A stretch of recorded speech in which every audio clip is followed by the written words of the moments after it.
Welcome in, everybody, to another episode of 410 Sports Talk. Not just another episode of 410 Sports Talk. This is the first live episode we've had in a minute, Glenn. It has been a while, and it's a whole new show for us, a whole new setup. It's a whole new season. I'm really excited about it. But first off, I'm James Haskell, my co-host Glenn Martin. We're excited to talk about Ravens talk tonight. Glenn, quickly, what do we got for the folks tonight in the docket? What are we doing? This is a big one. Well, first and foremost, we got to welcome and introduce the newest member of the 410 Sports Talk team to everyone. That's Brad Winterling, who's now running the social media portion for the most part over here. And then, of course, we got a whole bunch of guests that we could not be more excited about. We got Tony Thornton coming back on. It's been a while. He's been busy, of course, over at 98 Rock, making sure everybody can avoid the traffic jams and all that stuff, keeping everybody's morning commute a little bit better. So excited to have Tony back. It's been far too long. And then we're going to start jumping right into some draft talk. We're going to talk. The combine is starting, I guess, officially today, but the on-field workouts, I think, begin on Thursday. So super excited about that. We have Sarah Ellison to come on and talk about, what's going on in the castle. This is a big time for the Ravens, the coaching staff, the execs, the scouting department. We want to know what it looks like inside there. She certainly has firsthand knowledge of what it looks like inside the castle, but also want to get her take on some of the offseason stuff. And then Jason Pruitt, who runs DraftPlex, who's the most accurate mock drafter in the country. We got him coming on right here with us to talk what the draft looks like. If it's top heavy, back, where can we get this position? Where is this position going to be heaviest? And then of course we close the night with the one, the only Ing Raven, letting us know all his takes on this very important offseason, Jimbo. This might be the most important offseason in recent history when you consider, the Ravens have some consider a window, and of course the Lamar Jackson contract is a big one right on the horizon.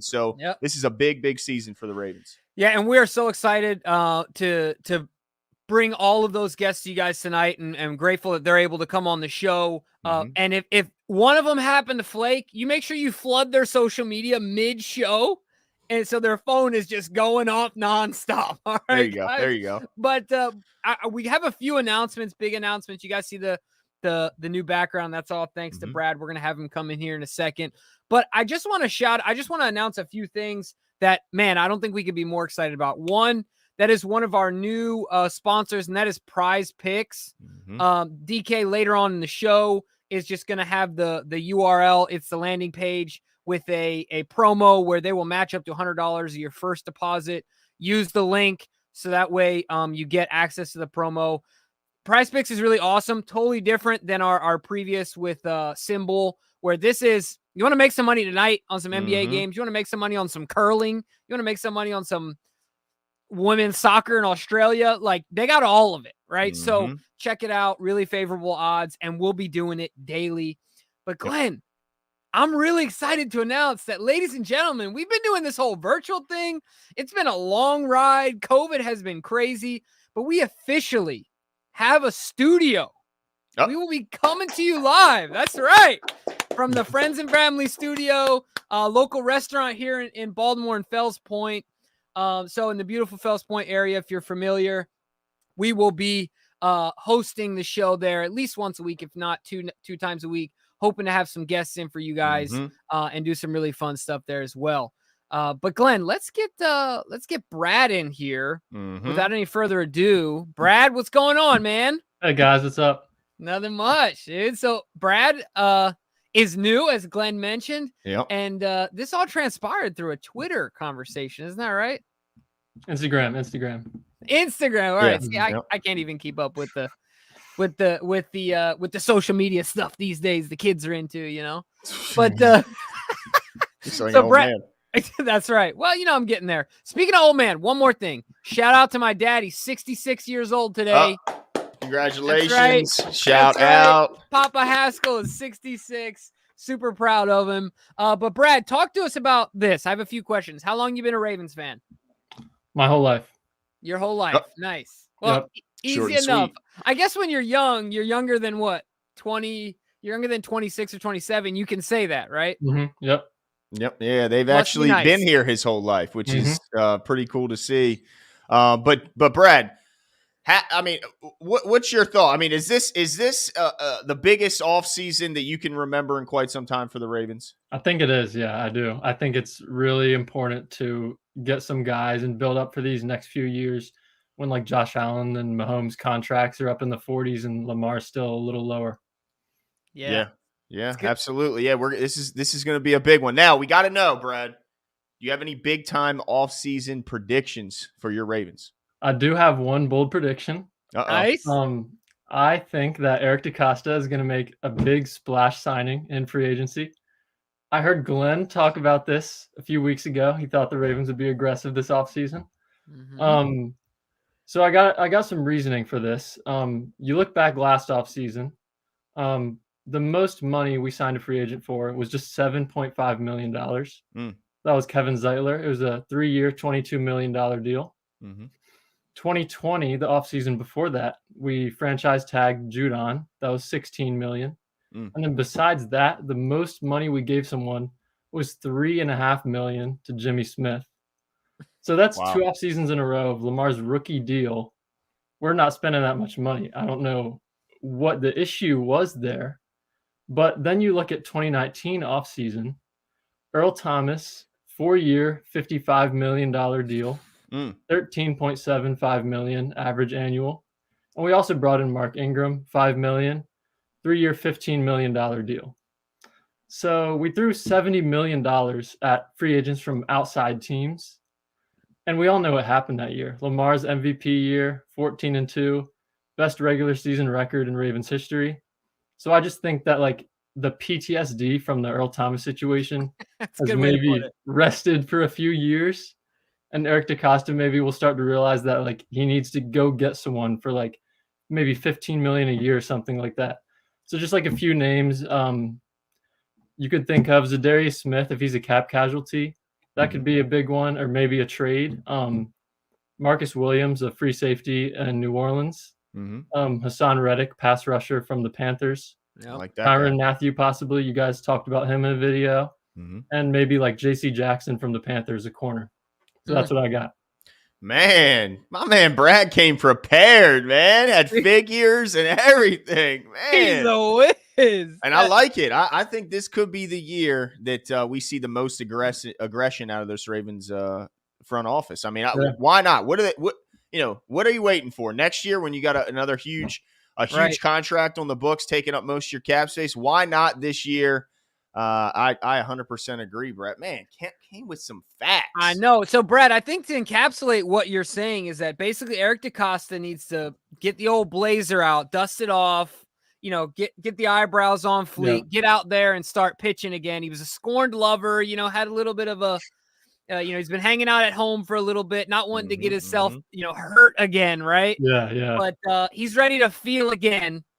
And we're hoping that Eric DeCosta can deliver. Brad, welcome to the team, my man. Thank you so much. Make sure you guys follow Brad on all social media platforms. And he's doing a great job for us. Give him all your love. We are grateful for him because I feel like a chimp on a phone. And Brad absolutely is the heart and soul of our entire social media presence. So thanks again, Brad. Appreciate it, man. Yep. Thank you. Shout out to Brad. Yes, sir. Man.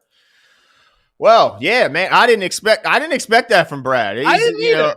As they said in the comments, a man of few words, but he was ready this time. Made him out, baby. Yeah, buddy, came with the fire, as Iman Thomas says. Absolutely. Hey, I hope that's the case. I would love to see some aggression. I like that the Ravens do things, calculated, and they don't go out and make the splash signings, but I wouldn't mind seeing, as Jason Moore says, maybe a guy, like a Chandler Jones or something, a pass rush guy that can certainly impact the passer. We could never have enough of those guys. Here's the real question, Glenn. Have you ever in your life been called a man of few words? No, never in life. No. Me neither. No, not even close. Maybe on opposite day. Yeah, definitely. It's just how it goes. But no, shout out to Brad. That was awesome. Yeah. And as Glenn mentioned in the offset, Look, DK set this up awesome. And you know what? Wait a second. Can we shout out DK? Oh, yeah. Shout out to DK. He's only the producer of the show and put together the entire format here. So DK is grade A. Super appreciative of him as well. But the A block, as DK likes to call it, we have blocks now, ladies and gentlemen. The A block is with our friend of the show, the one and only Tony Thornton. So we're really excited to get into it. Tony, what's going on, man? Guys, how you doing? First of all, happy birthday to Papa Jimmy. What a great start to the show. Excellent announcement. I can't wait to see these new studios down in Fells Point, man. Congratulations to the 410 Sports Talk crew. Thank you. And Tony, you gotta come in. Yeah, gotta have you in one day, I'm there. Are you kidding? Are you kidding? Look, the great thing is you get half off food. Yes. There you go. And you get to come hang out and talk Ravens. I mean, what's better? What's better? Are you kidding? In downtown beautiful Fells Point. Yes. Downtown beautiful Fells Point. Listen, I'm so excited to be on this show. You guys have a star-studded show tonight. I'm looking forward to listening to your other guests. They're great people, and I can't wait to hear them all. So I'm very excited to talk some Ravens. As Lamar says, talk some Ravens talk. That's right. At the beginning of your show. So I love that. Every show starts off with Lamar. I love it, man. Absolutely. Now I know I appreciate you coming in because I know you have to get up early, make sure everybody's commute is as good as it can be. But we do got to ask you some big hard-hitting questions here, Tony, because every offseason there seems to be a focus that the Ravens hone in on what they want to make sure they fix from the previous year. We saw the run defense in years past. We saw the receiver group be the focus in years past. When you look at this Ravens team and look back on last season, what do you identify as the one thing that the Ravens should prioritize this offseason? Well, there's several things. Certainly they should look at top team needs for 2022. I say, first of all, find a starting caliber offensive lineman, someone who can step in, plug and play right away, that can make a difference, especially on that left side of the offensive line. Edge rusher, that's certainly obvious. We need someone on the other side. Starting defensive lineman. We have some old guys up front. Need to figure out how we're going to replace some of those guys if they decide to leave, certainly with Calais and Brandon. And a starting inside linebacker. It's critical that we find someone to complement Patrick Queen, who we've moved over to the will position, and he has flourished there. We need to find somebody in the middle. Cornerback depth, you can't have enough corners for this team. This team every year seems to need more and more corners. And I think a playmaking safety is something we haven't had in quite some time since number 20. And I think those, to me, would be the needs for this team, looking at the free agency, looking at draft, and looking at the season, looking at things that they need to work on in order for them to be where the Bengals were this past season. I think those are the things. So an offensive lineman, edge rusher, starting defensive lineman, starting inside linebacker, cornerback depth, and playmaking safety. Oh, man. I was getting nervous when I started to evaluate my own team, but then I have to take a breath and say, okay, every other team has needs just like we do, right? Like every other team has this list. So we're not too far out of the picture. But Tony, one of the things I got to ask you, because I saw a report about it, didn't make me feel good. Our guy, Bradley Bozeman, is most likely out of here. At least it looks like it. And potentially to the Cincinnati Bengals. But let me ask you this. Do you think that the Ravens should invest in Bozeman long-term? They didn't do it with Jensen. He ended up being the highest paid center. Do you think Bozeman is a different story, or do you see him pricing himself out of Baltimore? I think Bozeman, I see him pricing himself out. And again, I think, look, he's been a great guy for the community here, him and his wife with the foundation. And certainly I think he's happy. We finally have a solidified person at center. But I just have a feeling that someone's going to offer him something that's going to be life-changing money, and he's going to go for it for him and his family. And I certainly wish him well there. So that's why it's interesting to see if the Ravens are going to be interested in pulling the trigger early in the draft to go get a center like a Tyler Lindenbaum or a Trevor, or maybe, or not Trevor Penning. Certainly that's a different side of the line. But is Lindenbaum the answer? Is he going to be the guy? Or quite frankly, is Tristan Colon Castillo, is he the guy? Like, in other words, we drafted this guy for a reason. We have him in here for a reason. Is Cologne the guy? So if Bozeman does decide to leave, is there someone within the organization that can step in and play center? So that's interesting to me. But I don't see Bozeman staying. We'll see on March the 14th when that window opens. But I'd love to see it, guys. But I just have a feeling that he's going to find a better situation for him and his family going forward. Just my opinion. Man, I don't know. It's one of those things like I understand if they let him go because he's probably going to get paid insane money. Yes. But man, I just hope we don't end up with another situation where we see another Ryan Jensen, where he ends up having quality start after quality start, Pro Bowl after Pro Bowl season. And then, we're sitting there having centers throw balls over top Lamar's head, scratching our head, wondering why we didn't sign this guy. Now, could we see a return of Ryan Jensen? Because he is currently, I believe, a free agent. That would be a possibility. I believe Ryan Jensen will be the number one free agent in terms of center going out there. And I think someone is going to pick him up. And again, I think as you mentioned earlier, the Bengals are in need of offensive linemen. Mm-hmm. They're going to go, that's all they're going to look for in the offseason, whether it's draft, whether it's outside of the organization. So I have a feeling either Jensen or Bozeman will go there. Hopefully it's not Bozeman, but I have a feeling that the Bengals are going to be very aggressive with the amount of cap space that they have, and they're going to go after one of those two guys. But I do see Jensen. Could he come here? Yes, but I don't know if we can afford that right now with the amount of dollars that we have under the cap right now, which is very limited right now. I think it's about $9 million.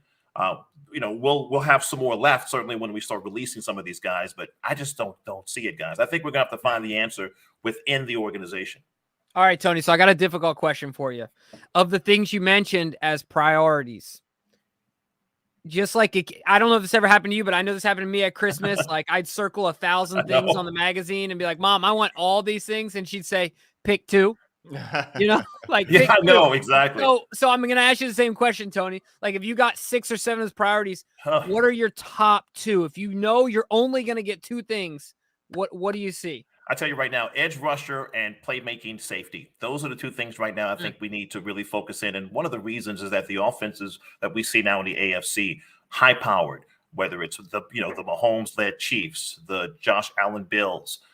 We see Burrow and we see this Bengals team. We've got to create turnovers and we've got to be able to get to the quarterback. Now, we saw Burrow. He did a really good job of getting a lot of sacks and making plays this year. But that's something that I think is going to wear him down. And we need to be able to be very aggressive, not only with the edge rush, but also getting turnovers. We got to get back to the turnover machine that we used to be back in the day. Mm-hmm. And that's what I think we miss. Last year, I think we were sort of in the bottom half in terms of turnovers. Like negative 1,000 in the turnover ratio. Yeah. So I think, getting someone that can make a play in the backfield, from again, we're going to get our 2 guys back, with Peters and Humphrey, but we need a playmaking safety. And I think another edge rusher to really complement Odafe and really kind of get to the quarterback, because I think that's going to be critical in the AFC, because we have a lot of teams that we have to leapfrog over in order to get to where we need, where this team needs to be, and that is in the Super Bowl. And I think the way to do that is to make plays on defense and create turnovers. I think that is critical. I think that the offensive line, I'll be honest with everyone, and I'm going to get shunned from this, I think a lot of the answers for the offensive line are already in-house. I think that they're in-house. Yes, certainly you can go out and draft, someone like a Trevor Penning, who would certainly look good over on that left tackle side if Stanley's not 100%. But I really feel like we've gotten some really high draft picks with some of these guards, whether it's Tyree Phillips or whether it's Ben Cleveland. We've got to give these guys an opportunity to go out there and show what they can do. Mm-hmm. Ben Powers, I don't know if the Ben Powers project is over, but it's time for these. Again, we've had 2 third-round draft picks the last 2 years, whether it's Tyree Phillips or Cleveland. We've got to see what these guys have. Yeah. And that, to me, would be the answer over on that left side. I think our right side of the line is pretty solid if McCurry stays at right tackle, which we don't know if that's going to happen or not. But again, I just have a feeling that the offensive line, certainly I want to get a guy, but I don't necessarily think it's the priority, which everybody thinks it is, because I think once we get the running game going and get this offense back to where it needs to be, I think we'll be able to sort of solidify that with the guys we have in-house. That's just me. All right, so Glenn, this question is for Glenn and Tony, because every year there's one thing that bothers me about the Ravens front office is that there's always a position that we don't address, and there's always a player that I consider our sacrificial lamb who's propped up and made into the solution that's in-house, kind of like you're mentioning, Tony, when we all know good and dang well that person is not the solution. And here is Eric DaCosta, trying to pull the airplane with a spoonful of carrots. Are you speaking about Miles Boykin, or are you speaking about somebody like that? Is that what I'm So I guess thinking? My question is to Glenn and to Tony, who do you see that happening to this year? Like, is that a Brandon Stevens? Is that a Tristan Colon? Do you see what I'm saying? Because we know it's going to happen.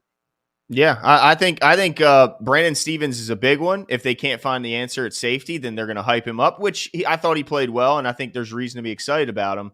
But, I think that a lot of team or fans, I should say, are hoping for a more splash guy at that position, whether it's through the draft or a guy like Tyrann Mathieu. But I think, it could be Patrick McCarry, where they say, we got our right tackle. It's Patrick McCarry, even though I think he's excellent in the extra guy role because he can literally play every single position on the offensive line. I want to keep him, his versatility there. I don't want to have him to where he has to be the right tackle because then he can't play that everyman role and be the backup at every position.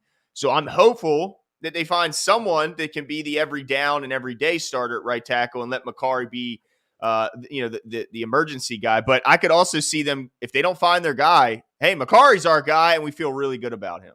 Mm-hmm. Yeah, I would agree with you. I would say that McCarry would be that fail-safe for the guy that they could fall back on because they've already, got him signed and locked in. And I agree with the Brandon Stevens take there because I think that they feel that Brandon Stevens has more of an upside. I don't know if he's a playmaking safety, which is the guy that I'm looking for to make that big splash. I know that our friend at the beginning of the show mentioned a lot of free agents that are out there that I think could come in and be that guy. But, we got to see, is Brandon Stevens the answer? Is Geno Stone the answer? Is, Adarius Washington certainly at cornerback? Is he another backup that we need to put out there? Because we loved this guy last year when when he was an undrafted guy. We said, this guy's going to be the next, who knew what we thought this guy was going to be, but we haven't seen the best of him either. So I agree with you actually with that. Brandon Stevens to me is the guy I think they're going to prop up and say, this is the guy that's going to step in and be that playmaking safety for us. But is he truly that guy? And that's what we're going to have to find out. Well, I got a name for both of you guys. We didn't see him last year. He's a rookie, Dalen Hayes. I think they're going to struggle to find someone as far as edge rushing goes. And they're going to be like, well, Dalen Hayes, we didn't see him last year. We're really excited. We saw what he did in the offseason and rookie camp and, training camp and all these things. And we can't wait to see him out there type scenario. I'm excited about him, but no, we need more help. Now, what about if it's Bench Mason and that Pat Ricard is wearing a different uniform and they're feeding us that, well, this is why we drafted and then brought back Ben Mason. Is any chance that he makes the final roster, Tony? Any chance we see Ben Mason in purple? I would say no. But again, that would be a guy that they could scapegoat to say this is the guy that can come in to take the plays. I really feel strong about someone like a Tyree Phillips or Ben. Obviously, I think Ben Cleveland has so much potential. I think he gets underestimated a lot. I think he's a very good guard, but I could see, to your point, a Ben Mason being that guy as well, to say, okay, this is a guy that they can scapegoat to have into the lineup and put him in purple just for the sake of it. But again, I see more, like, to your point, of Brandon Stevens being that kind of guy. That would be the person that they're going to hype up in the offseason to say, this is our next free safety. This is the next guy that's going to make the plays for us in the in the defensive backfield. So, but they're just toying. They're just toying with Ben Mason at this point. Yeah, right. Like they're just like, Ben, look, this is what you get. Yeah, we need a body in camp. Now, the one thing I will add, and one thing I do like, to the Dalen Hayes' point, is the fact that now with the new coaching staff, now we have Mike McDonald. Certainly, I like his philosophy. It's really similar to Winks. He's going to add a little bit more nuance to it. It's not going to be as predictable. But I think with the coaches like Rob Leonard now as the outside linebackers coach, Zach Orr, who I think is going to make a major difference in that, in that linebacker room, is certainly going to help. I think of Dalen Hayes, although I know he's outside, but I know Zach's going to be working with more of a Patrick Queen type. But I think having a Zach Orr is going to certainly help some of these young guys really develop. And I think that's critical this year, guys, to me. And that's why I'm leaning toward the developing and coaching aspect of it for the offseason. We've got to make sure, because EDC's drafted a lot of players over the last 2 years, and a lot of those guys are still on the roster. And I want to see if these guys are, really can step in. I mean, we do a lot of free agent signings. I mean, we had Justin Houston. We bring, Sammy Watkins. We bring all these guys in. And it seems to me they don't pan out the way that they are supposed to pan out when we bring them in. It's time to see these young guys step up and do their thing. That's why I'm so happy about the wide receiver room this year, where I don't feel like that we have to go out and get that veteran. I think we have guys on the roster that can step up and be those receivers for Lamar Jackson this year. So I'm excited about that more so than anything. Yeah, I think that's interesting because I feel like the hit rate, like the conversion rate of those free agents that we signed, those 1 year, those vets with not too much tread left on the tires, that type of signing, the conversion rate of that working out is decreasing for the Ravens. Yes. Where I feel like we were kind of known for that. But the other thing we I did want to get talk Zeitler. Zeitler was a nice Zeitler was ad. nice. Yes, absolutely. I feel like he's like, to me, I think of more like Steve Smith and some of the other guys, like Zeitler. Sammy Watkins. Like to me, Zeitler isn't quite at that threshold at age yet. Maybe, you know what I mean? But I feel like he's still not in the. Well, he's over 30. Twilight. He's the over 30 team. Definitely. No, that's definitely true. But this question I gotta ask, Tony. One of the things I thought was interesting in your priority list was the lack of, and this might have been on purpose, but or just not thought of, was my priority number one is getting Lamar a deal done before he gets so crazy expensive. I forgot about that. But I mean, it's kind of one of those things where it's almost a given, right? But my question really is about his running mate, and that is Hollywood Brown. Sure. Hollywood Brown and Kyler Murray seem to be having a lot of things in common these days with their Instagram, scrubbing it, getting rid of all things associated with their team.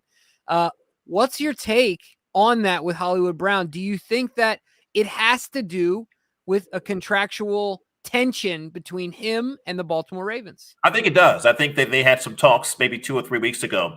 I at least started some of the talks, and I think Hollywood, based on his numbers from last year and based on where he felt he was in terms of, because, he had a really, I know the numbers were very good last year for him, but there were times when I think he had some really good games, but then he fell off in certain games, especially toward the end of the season. But I think he took a look at his numbers in totality and compared them with other receivers in their third and fourth years and felt like that he should be in that top echelon of terms of money. I think there was some sort of impasse, and I think he was just a little upset. I'm not taking that too seriously, though. I think that Hollywood will get over that.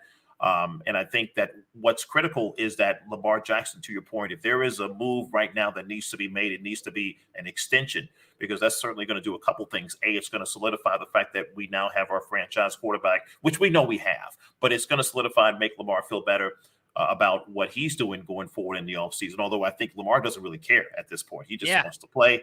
And the second thing I think it does, it shows that, it shows Hollywood Brown that, look, we're going to sign your friend. This is the leader of this football team, the face of this franchise. He trusts you.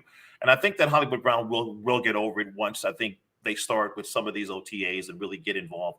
I think it's more of the Kyler Murray type of scenario. But I do agree that Lamar Jackson, I don't think he cares at this point about his contract, although I would like to go ahead and extend him because I think it alleviates some of that cap space that we can have and frees it. It will free some money up for us a little bit now, because he's going to hit 21, 22 billion against the cap this year once this fifth-year option hits. I like to see some of this money spread out a little bit more, although it really doesn't make that much of a difference. But I think it's important that Lamar Jackson is solidified. Get him that extension. But if you're dealing with his mother, you're dealing with him, it's kind of difficult, because I think there's a lot of things written in those contracts that, he may not understand. And this is not a knock on Lamar. He's a smart guy. I just hope that he has someone in his corner that is looking at it. And I think maybe the contention, guys, maybe whether it's a 4-year deal or maybe it's a 7 to 8 year deal, maybe he wants a second contract when he's about 28 or 29. Maybe he's looking for that deal. And maybe there's an impasse there. Who knows? But it seems like Lamar is out there working. He doesn't care. I just want to win football games. I just want to go to the Super Bowl. But I don't want to wait until he wins the Super Bowl like we did with Joe Flacco and then pay him all of that money. Again, it probably doesn't matter because you got to pay him whether it's now or then anyway. But I just think it's the right thing to do right now to try to get this deal done before, maybe before training camp. So we'll see. Hopefully there'll be some news soon out of the castle. Sarah might know a little bit more about that than I do, or than we do. Who knows? But it's got to get done to me. Yeah.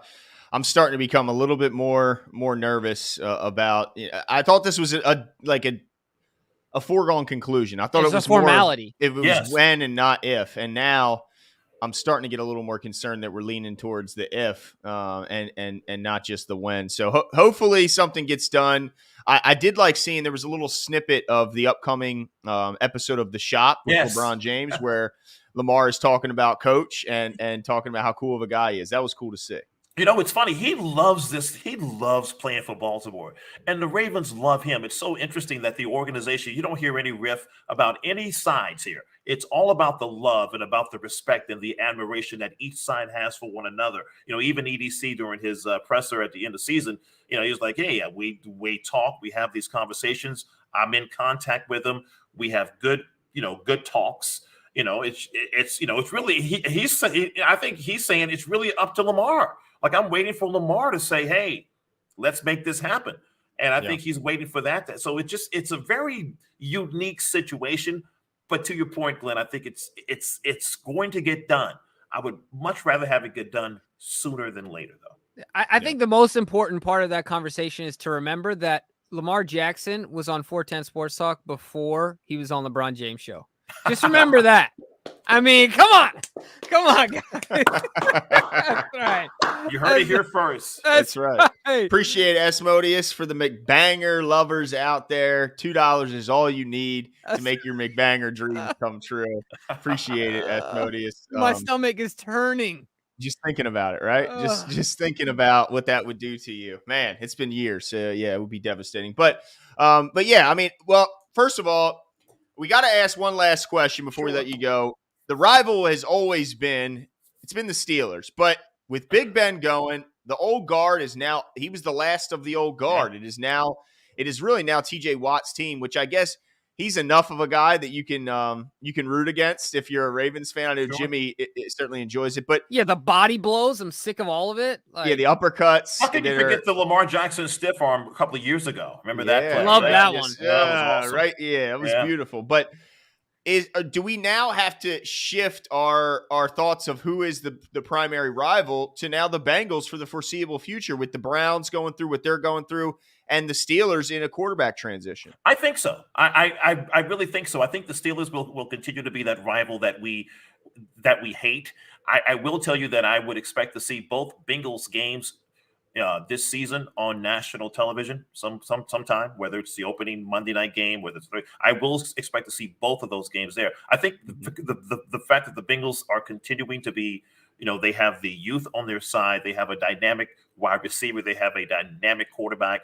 They have a lot of cap space. They're going to, they have a lot of good young defensive players now. They got some guys from free agency from last year as well. I think this is the team that we're going to be fighting with the next 2 to 3 years at least. I think the Steelers will still be in the back of mind. I just see the Bengals now being, again, I may be booed for that. The Steelers, but I remember how big those rivalries were. You guys do too, but I don't think it's the same. I think it was the Ed Reeds, it was the Hind Wards, it was the Ray Lewises. It was built among more so players and not necessarily teams, if that makes sense. I think the players made the rivalry and not necessarily the two teams, if that makes sense. Because, again, I think the players made it with Ray Lewis and Hines Ward and Jerome Bettis and, those guys. I think that's what made it special. So I think the Bengals are now our new nemesis, and I think we need to really be very careful when we start talking about the Bengals now going forward, although I think that they'll implode at some point because their front office is not all that. So that's just my opinion. And if they don't start protecting Burrow, we'll see Burrow back in some sort of capacity on the IR soon. So I think that's going to be their priority. So I think the Bengals are on the up. Tony, you can be careful talking about the Bengals. I'm just going to be reckless. I'm going to with no rationale. They were just in the Super Bowl. It doesn't matter. I have they were lucky. Yeah, exactly. Just blind luck. Even a blind squirrel finds a nut. I rooted so hard against them. I was so pulling for Matthew Stafford and OBJ. I was not. Oh, you should root for the Bengals because they're not a bit. What?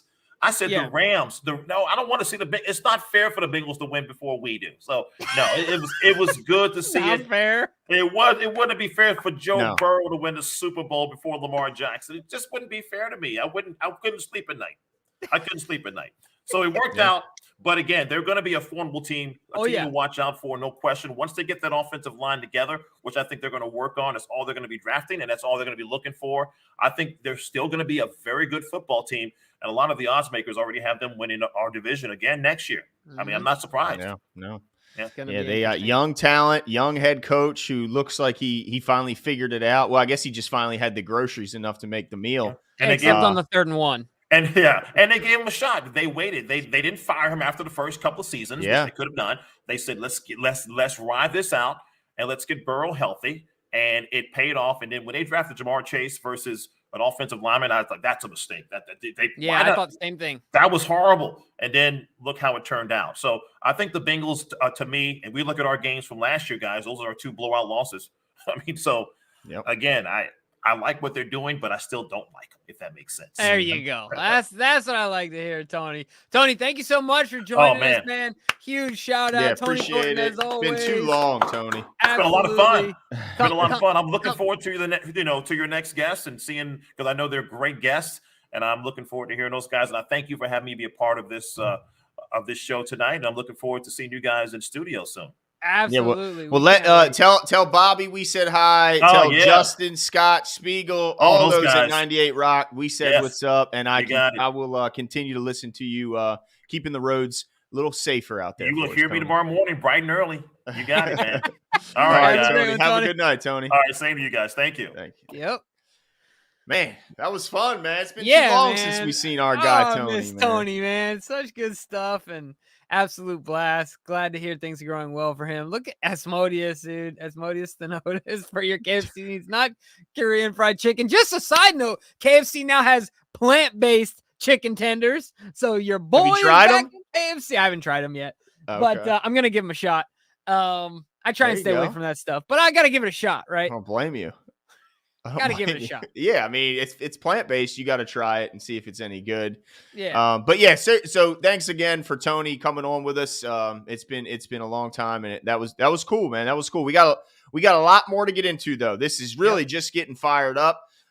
Next, we're gonna start getting into some draft coverage, and so I wanted to quickly. The combine started today, so I want to quickly just give everyone the schedule for the combine for all you draft nuts out there that love this kind of stuff. I know I'm excited. I can't really wait to start seeing the on-field workouts to see who's rising, who's dropping, and let's see who's the quarterback that wows everyone with some on-field workout that skyrockets himself up the boards. And how far does Kenny Pickett drop because his hand size is not, you know what I mean? Like crazy. The stuff that doesn't even matter is all of a sudden going to matter. If there's any bong hit videos being released on draft night, will there be another case of Orlando Brown Jr. of the getting smacked in the face? Dude, just oh my gosh, brutal. Yeah. It's exciting. I know the teams are happy to have a traditional combine back where they can get their hands on these guys, meet them face to face. Not everything is done virtually, but let's get into it. So Thursday is the beginning of the on-field workouts. So between 4 and 11 p.m., the tight end, quarterback, and wide receiver group will all be doing on-field drills and workouts on NFL Network. Then Friday, March 4th, from 4 to 11 p.m. Eastern time, you'll have the kickers, the outside linebackers, the running backs. You'll have specialists also doing on-field workouts on NFL Network. And then Saturday, March 5th, from 4 to 11, you'll have your defensive linemen and your linebackers doing drills. And then finally, wrapping things up on the field workouts, Sunday, March 6th, from 2 to 7 p.m., the DBs, so the corners and the safeties, will be doing their on-the-field workouts. But Jimmy, I think that it's almost like what do you think they value more? Do you think how much of a value is the on the field stuff that they do at the combine, or is it really about the stuff they do off the field? Yeah, I think it really varies on teams. I think that if you recall, I remember watching Bill Belichick talk about why Ray Lewis ended up being out off their draft board when he was working for the Cleveland Browns. And that was because they had rigid measurements for height, weight, things like that. So for some teams, I think it matters. I don't think it does for the Baltimore Ravens that much. I don't even think they care that much what school you went to. We've seen the Ravens take small school guys. That's why Tony brought up Jennings. And I think that he is absolutely in play for the Baltimore Ravens, because I don't think small school scares them. I don't think, we saw what they saw Orlando Brown Jr. sitting there and they were like, dude, this is a no-brainer. That's probably one of the easiest draft picks the Baltimore Ravens have ever made. Yeah. Right.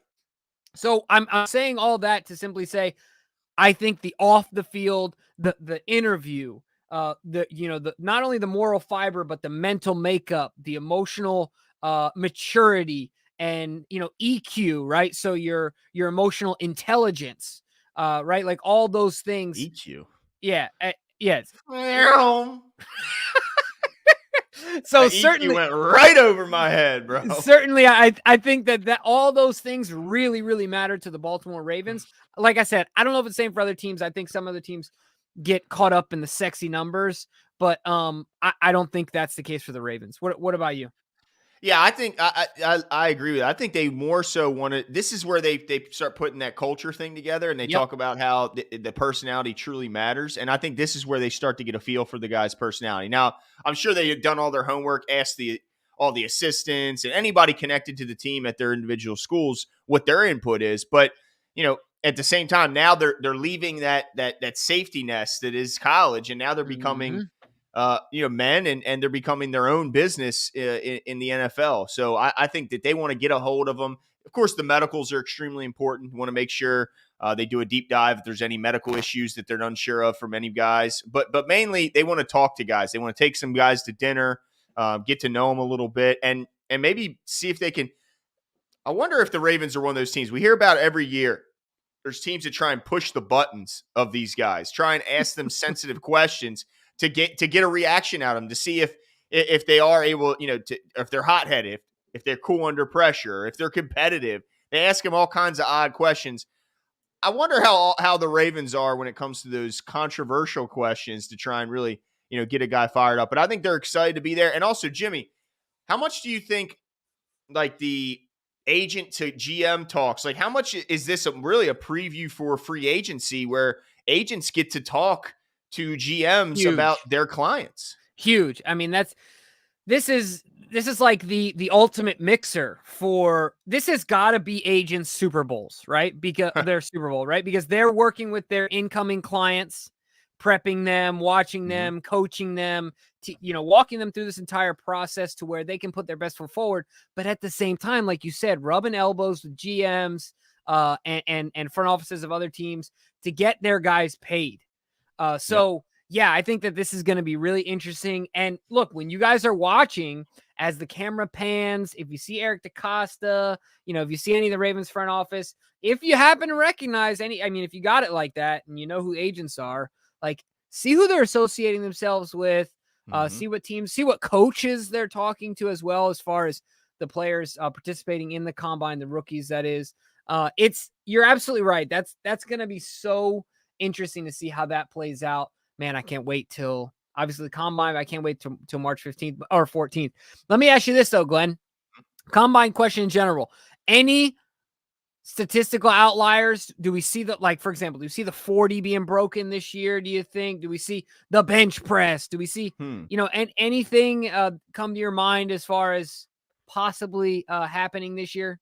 Yeah, I think the bench press is something that will never really be broken when you look at what they've done in the past, because I think teams are just more careful with their athletes now, and they don't really necessarily want a guy to go out there and push it to that limit. But if that were the case, we got some guys that could do it. You look at the Georgia tackle, oh my gosh, who is just terrifyingly huge. The tackle coming out of Alabama. Now he might have too long of arms, because the longer the arms, it makes it a little more difficult. But and who's the D tackle? Is that who you're referring to out of Georgia? Originally the D tackle, yeah, but then the offensive tackle from Alabama. Anyone from Georgia. Yeah, anyone in the front of Georgia is apparently going to be a first-round pick, and they're absolutely terrifying to meet. So I'm excited to see what, I always like seeing the bench press, but of course the 40 is the one, right? That's the one everyone's the most excited to see. Will someone break the record? Who's going to be the highest and fastest at every position? Now, do you guys remember a couple years ago? I can't remember who it was, but he's a big time defensive lineman, a prominent defensive lineman, but he fell. And when he fell at the end of his 40, his shorts pulled down. Did you remember that a few years ago? No, I don't remember. You don't remember that? Oh my goodness. He fell down, and when he fell forward and slid on his belly. And when he did, his shorts got pulled down, and he stood up, and yeah. So hopefully we don't have any more wardrobe malfunction. There we go. Jordan Davis, the D tackle. There. Oh, Chris Jones. It was Chris Jones. That's right. From the Chiefs. He fell down, and it revealed to the world. A little bit too much. I'm dead, dude. I'm literally dead right now. Dude, Chris Jones, the Chris Jones. Yes. So hopefully no wardrobe malfunctions like that year.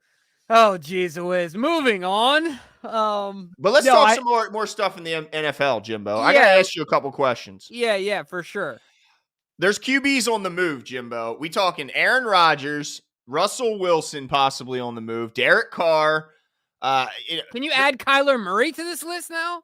I mean, I don't think he'll be on the move this year, but he could be on the move in the near future if things keep going the way they are going. What are there any chances that the Steelers or the Browns could end up with one of these guys? Like that's my worst scenario. Like my worst case scenario is that the Steelers end up with like an Aaron Rodgers.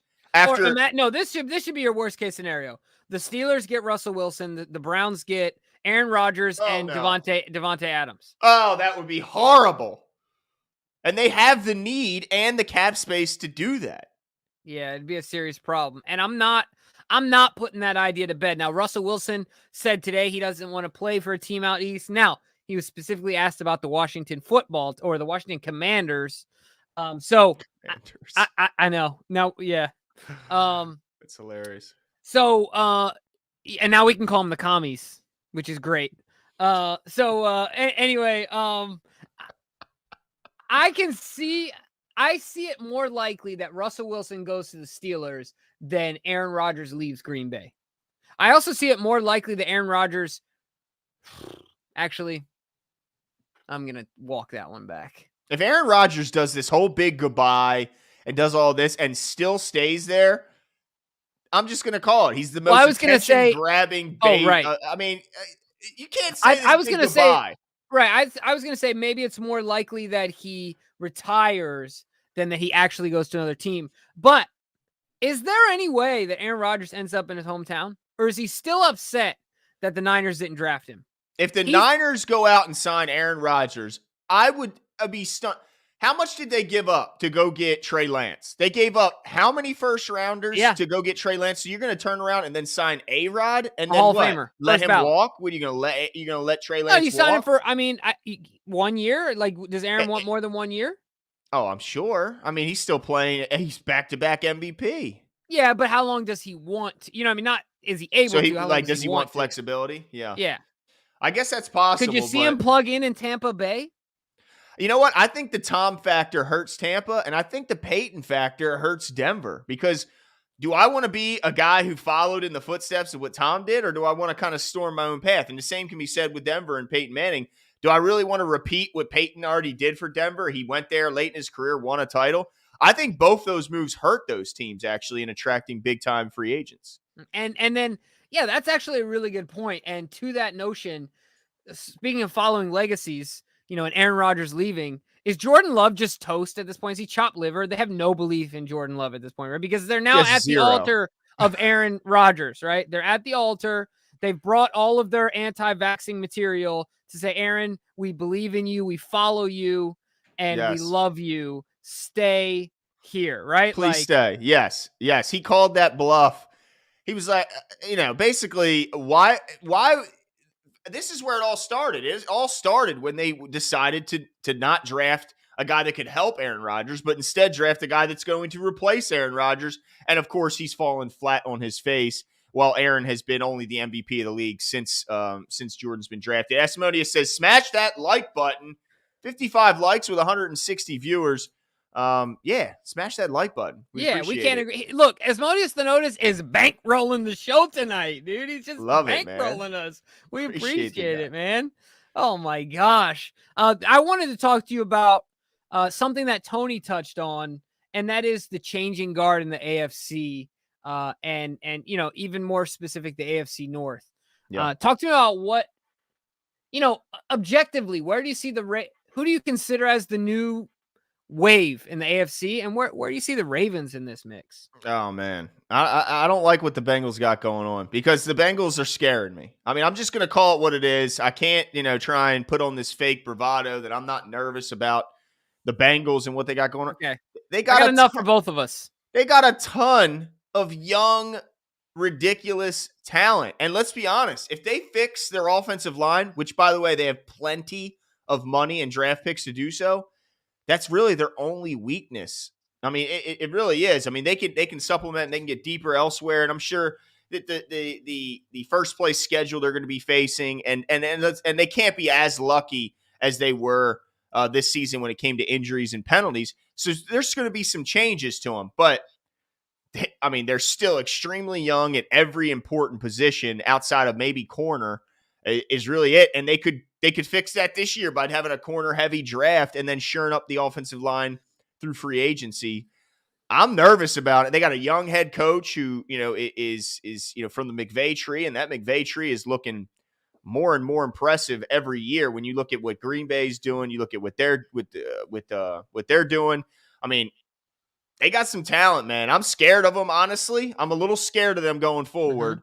But the good news is I think the Steelers take a big step back, and I think the Browns they're the Browns. Oh, Glenn, oh ye of little faith. Look, I don't want to. I'm just nervous. Look, that's fine. I get it.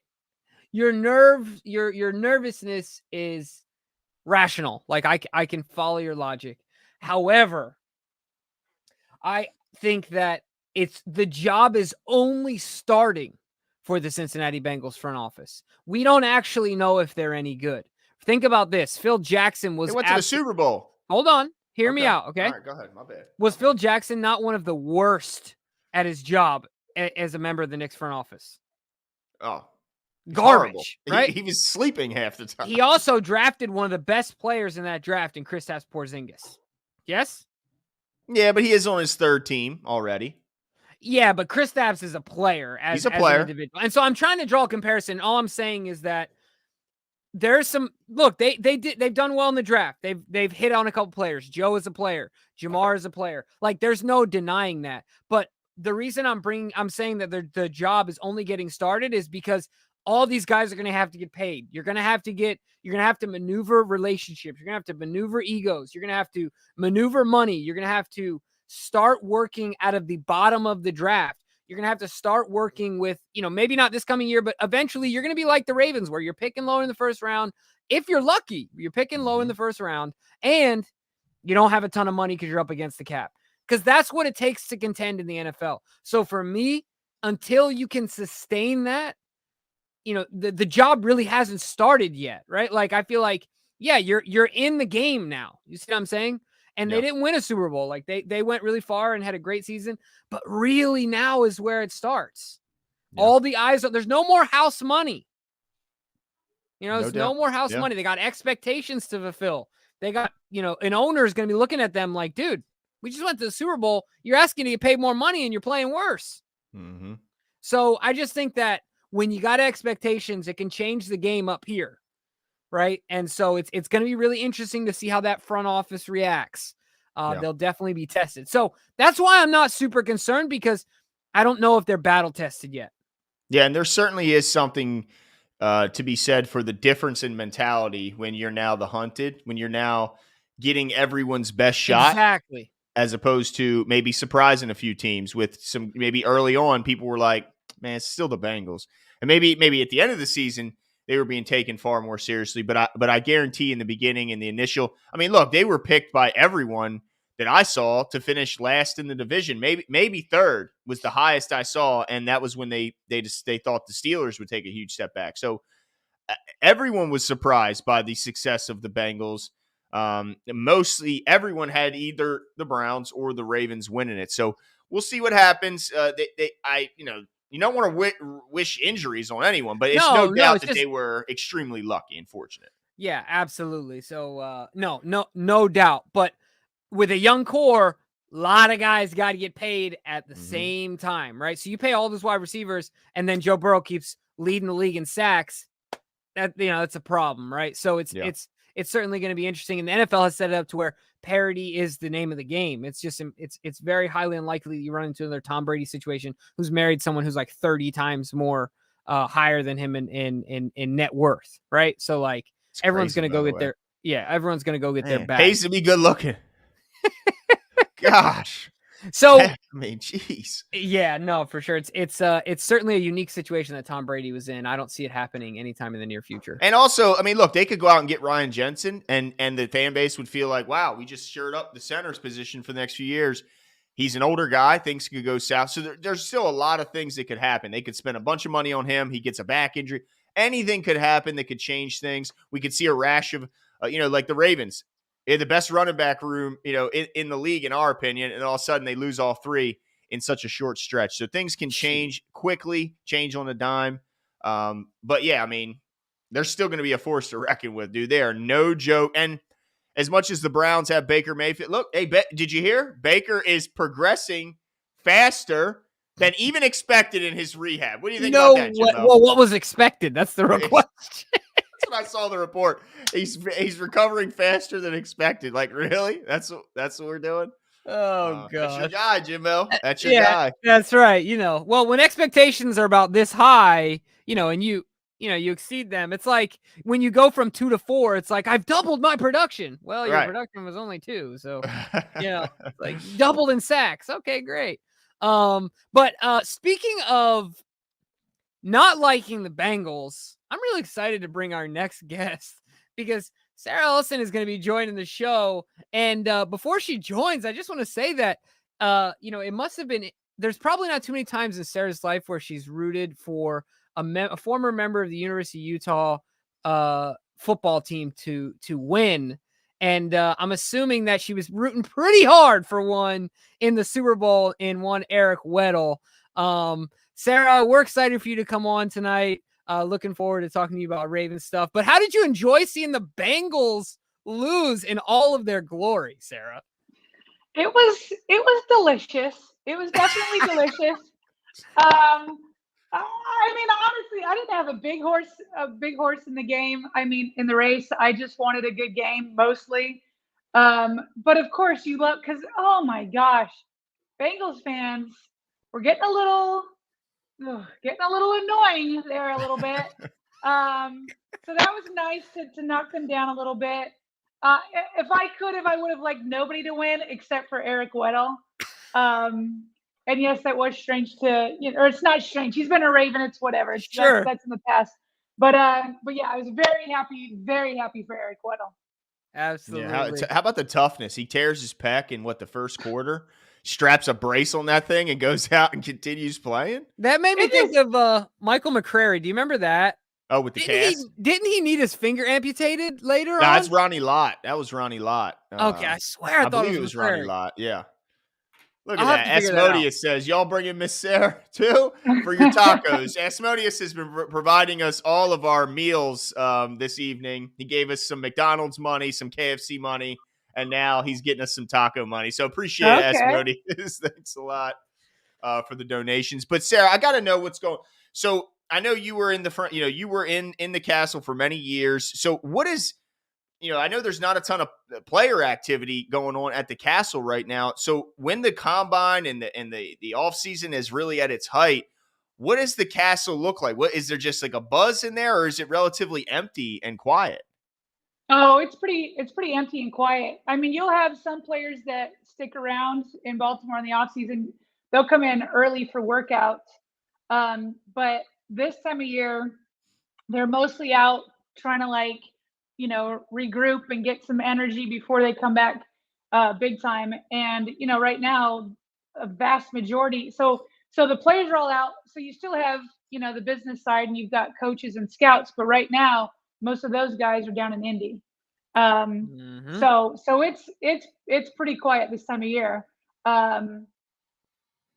And so, yeah, we get most of our connection online with all this stuff. So one of the things I was going to ask you is the draft is a hot topic, but free agency is a big deal as well. So with the draft and free agency kind of merging, right? How do they deal with that? And is there a separation of, okay, this is our draft room, this is our free agency room? How do they tackle both of those things at once? So what the Ravens like to do is they like to go into the draft not feeling desperate at any position. So they like to feel like most of their major holes are plugged before they go into the draft. So, I mean, for example, center, if Bradley Bozeman leaves, the Ravens will have a plan for that. Whether they think that Cologne Castillo is like the next guy, or they go out and get a Jensen, or somehow they get Bradley to stay, which I don't think is going to happen. He sounded like a man who was leaving. So they will try to plug those holes through free agency, the big holes via free agency, so that they don't feel like they have to reach, because it really is their philosophy to draft best player available. Now they can tweak that a little bit, but that's mostly what they like to do. So that's how they'll approach it. Yeah, and with this this draft being, so they have so many picks in the first 4 rounds of this draft. Do you see this as a team that could handle all those new players, all 10 picks or however many picks they have? Do you think they could all make this roster, or do you think this is a situation where the Ravens could use to couple a couple of those picks and maybe be more aggressive this year and say, look, we can't have all these guys make the team, so let's couple some of these picks and maybe have a couple first-round picks or maybe 2 second-round picks and not 5 fourth-round picks like they currently have? Right. So they have 9 picks in the top 4 rounds. Is that what it is? Okay. I'd like to think they could keep all those guys. There's a lot of needs. I mean, you need a starting caliber at left tackle. You need probably a starting center. You need a playmaking safety. You need pass rushers. You need depth at cornerback. You need depth at safety, even if you can get a new starting safety. You'd like to have another pass-catching tight end. Who knows what's going to happen at fullback? There's a lot of needs. So, yeah, I would like to think that they could use all of their top 4 rounds picks. Having said that, you make, a fair point. You've got a lot of mid-round picks. If there's a guy that you covet and he's 2 or 3 picks away, yeah, the Ravens have the ammunition to move up. They have that ammunition. So they're in a good spot where they could go either way. But if they like somebody, it reminds me of like the Haloti Ngata year. They only moved up 1 spot, but they wanted him, and they were like, yeah, let's take matters into our own hands and go get him. So something like that I could see happening, not just 1 spot, but 2 or 3. Whether it's, in the first round or the second round, I could see them moving up more in the second round than even the first round. Yeah, that's going to be really interesting to see. So I'm going to double down and ask you another question of, let's see, they have 5 fourth rounders, if I'm not mistaken. Crazy. What are the chances you see of them keeping all 5? Like, if you had to put some money on it, right? Do they end up keeping picking? as in if they drafted all 5 and they correct? keep them, Yeah. Or correct. I would say those chances are high. 5 fourth rounders. I mean, well, listen. I mean, I think they're high in terms of not cutting them. At least you'd hope so. I mean, then they would have made a mistake, right? That within a couple of months they would have thought there was a mistake. Now, could they trade one away? Kind of like what they did. Yeah, with Wade. He was a 5th rounder. So could they trade some? Sure. Yeah. But man, if they cut any of them, then that's a bad look for Eric DeCosta. Yeah, no certainly. doubt. Yeah, that would be that's not something he wants to do. Now, most fans are calling this an all-in year. I wouldn't say most. Some fans are calling this an all-in year. So let's pretend that this is an all-in year, Sarah. What would an all-in offseason look like? Would that be finally a bit of a splash in free agency? Maybe a big-time trade that brings over a quality veteran? What does an all-in year, if this is that all-in year? And Sarah, before you answer really quickly, can you just tell the Ravens fans, the new ones, just get used to it, right? Like this is just not what the Ravens do. I mean, anyway, sorry, I didn't mean to cut you off there, but I have to tell people this every year. Every year is an all-in year, and we make sneaky picks, we make sneaky signings. We don't do the headlines stuff. But with the Lamar contract on the horizon, at least hopefully, this has to be different than when he is being paid. Like this year has to be treated a little differently, right? Okay, yes. According to the fans, every offseason is an all-in offseason. Like this is it, right? Especially with the Ravens, because the Ravens are always close. So you never in Baltimore feel like it's a rebuild year. there's a retool year, but it's never like this rebuild. So every year does feel like an all-in year. Having said that, I get the point because Lamar Jackson under the 5th-year contract would be $23 million, which is a pretty fair contract for a quarterback. It's not crazy. It's more than the $3 million that they've been using. So before you want to go up even more, yeah, that makes sense. That said, if the Ravens do extend him, even if they extend him after his 5th year, that first year probably, I don't even know if it'll hit that $23 million. If they're able to extend him, they're able to push those back. So in that sense, it's not like this is the most money we're going to have because the quarterback position is going to gobble it up. I mean, there's a chance that he could play at $23 million, then have a lower cap hit next year. So, and having said that, and I have to disagree with you a little bit, James. The Ravens don't go crazy and buy the big expensive, the most expensive free agents. Okay, so in that sense, that's not the Ravens. But the Ravens spend a lot of money. And sometimes it's on their, obviously a lot of times it's the way it's designed is to be on their own. So Ronnie Stanley, Mark Andrews, and Marlon Humphrey were all signed in the last year and a half, right? Because Stanley was in the middle of 2020. Right. So, and those guys were all either paid top 3 or top 2 at their position. Yeah. So the Ravens do that. Then they traded for Marcus Peters. DaCosta tried to trade for a cornerback last year. He didn't say who it was. I'm trying to remember who everybody thought it was. He got Xavier Howard from the Dolphins. Yeah, Howard. And then he got Ngakwe, which was supposed to be the over-the-top move. So the last 2 years, to me, the Ravens made moves as if those were all-in years. If you looked at the roster going into last year, this was like, guys, I think the Ravens put together a Super Bowl roster. And then the injuries from hell, attacked. And that's not to put it all on that. Obviously, the Ravens need to get healthy and do more. But anyway, I just wanted to disagree with that a little bit, James, that the Ravens do those things. Mm-hmm. They do. They can't do everything, but often the times that they do, it's overlooked, but they spend to the cap every single year. Right. No, 100%. I think if I had to, I agree with you 1,000%.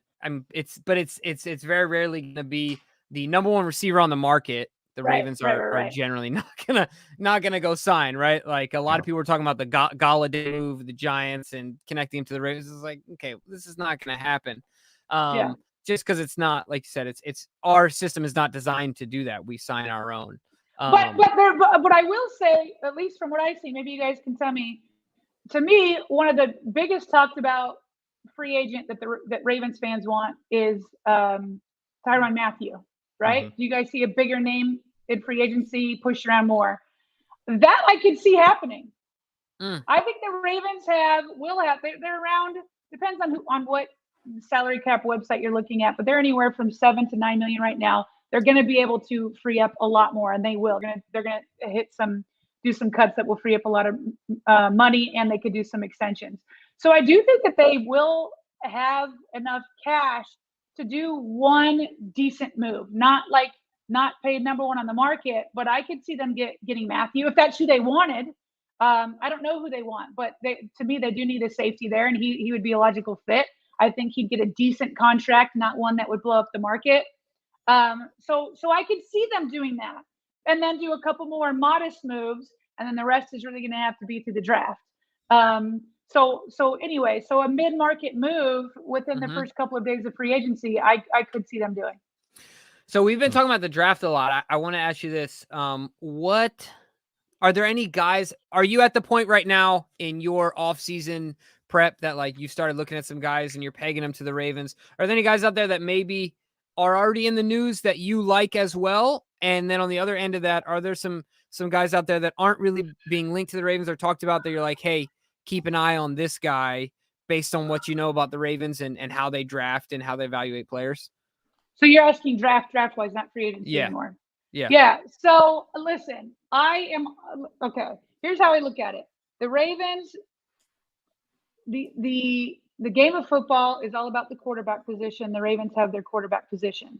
Although if we want to talk about it, in the back of their minds, they have to be looking at the quarterback position since Lamar Jackson is not locked up yet. We can talk about that more in a second. Yeah, we'll have to. The Ravens are good at quarterback. So next, you have protecting the quarterback and getting after the quarterback. That, to me, are the two biggest needs that the Ravens need to address.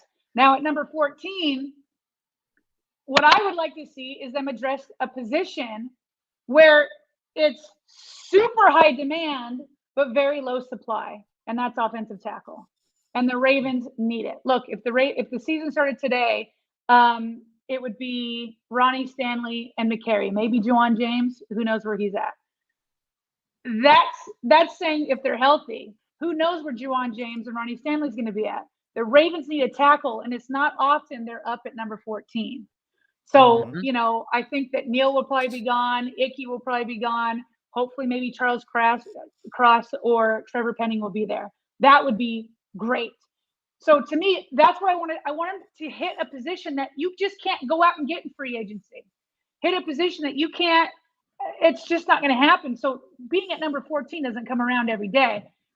Edge rusher is another one. You're not going to get too many elite pass rushers, although this is a deep pass rushing class. So I could hold off to the second round or maybe the third round or whatever. So I want them going offensive tackle. Having said that, if somebody since there's a debate right now about safety, how high is too high? So if Hamilton dropped to number 14, okay, now we've got a guy that's like, you guys can devalue safeties. We're here from Ed Reed. We know what kind of impact that does. We saw James at the Chargers. We know what he can do. So if somebody who's just like elite happens to fall, then I'm like, okay, go ahead and go for that over a tackle. But I'm on team, let's build a fortress around Lamar Jackson. Let's protect our quarterback. And you don't get this high of a draft pick that often to do that.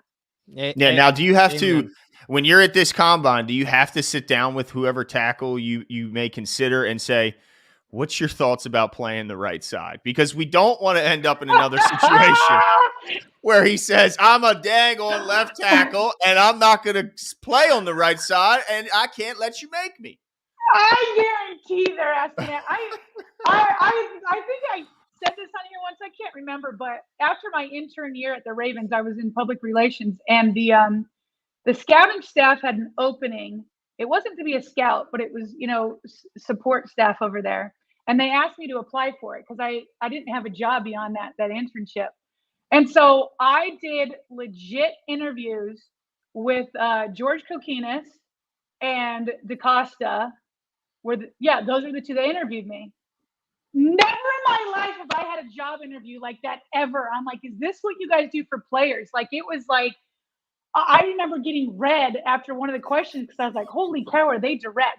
I guarantee you they will sit down and be like, look, tell me right now, is it your dream or your father's wish that you become a left tackle? Because we need to get this straight right now. Yes. Ask that question. Please do. Oh my gosh, that's awesome. So Asmodeus is shouting out Sarah's love for the left tackle in the first for pizza bites. Look at that. And getting the pizza, everything. Sarah, I have to ask, do you do the pizza bites for the kids, for the children? Do you do the pizza bites in the summertime? We do the bagel bites. The bagel bites. Yeah. And I put the whole bagel in. There's no eating half. Definitely. The whole bagel goes in. You better be careful though, because if you pop that thing in and it's lava, you made mistakes. Oh, no, that's true. You got to give the appropriate cooling time, but not too much because you like it warm. That's right. Absolutely. Yeah, I tell you, the worst. That was I was only allowed to use the microwave as a kid when I was at home by myself. You pop in the bagel, the pizza bagel, and then it's still ice on the outside, but the inside is hot fire. Oh, it is the absolute worst. But you eat it anyway. You're just, of course. It's a bagel bite. That's right. It's a bagel bite. There you go. So, shout out to Tavon Nelson, by the way. Appreciate the love. Appreciate the support. Thanks so much. Now that my mouth is watering, I'm thinking about bagel bites and swimming in the pool as a young kid. I want to talk about something. I don't want to belabor it anymore.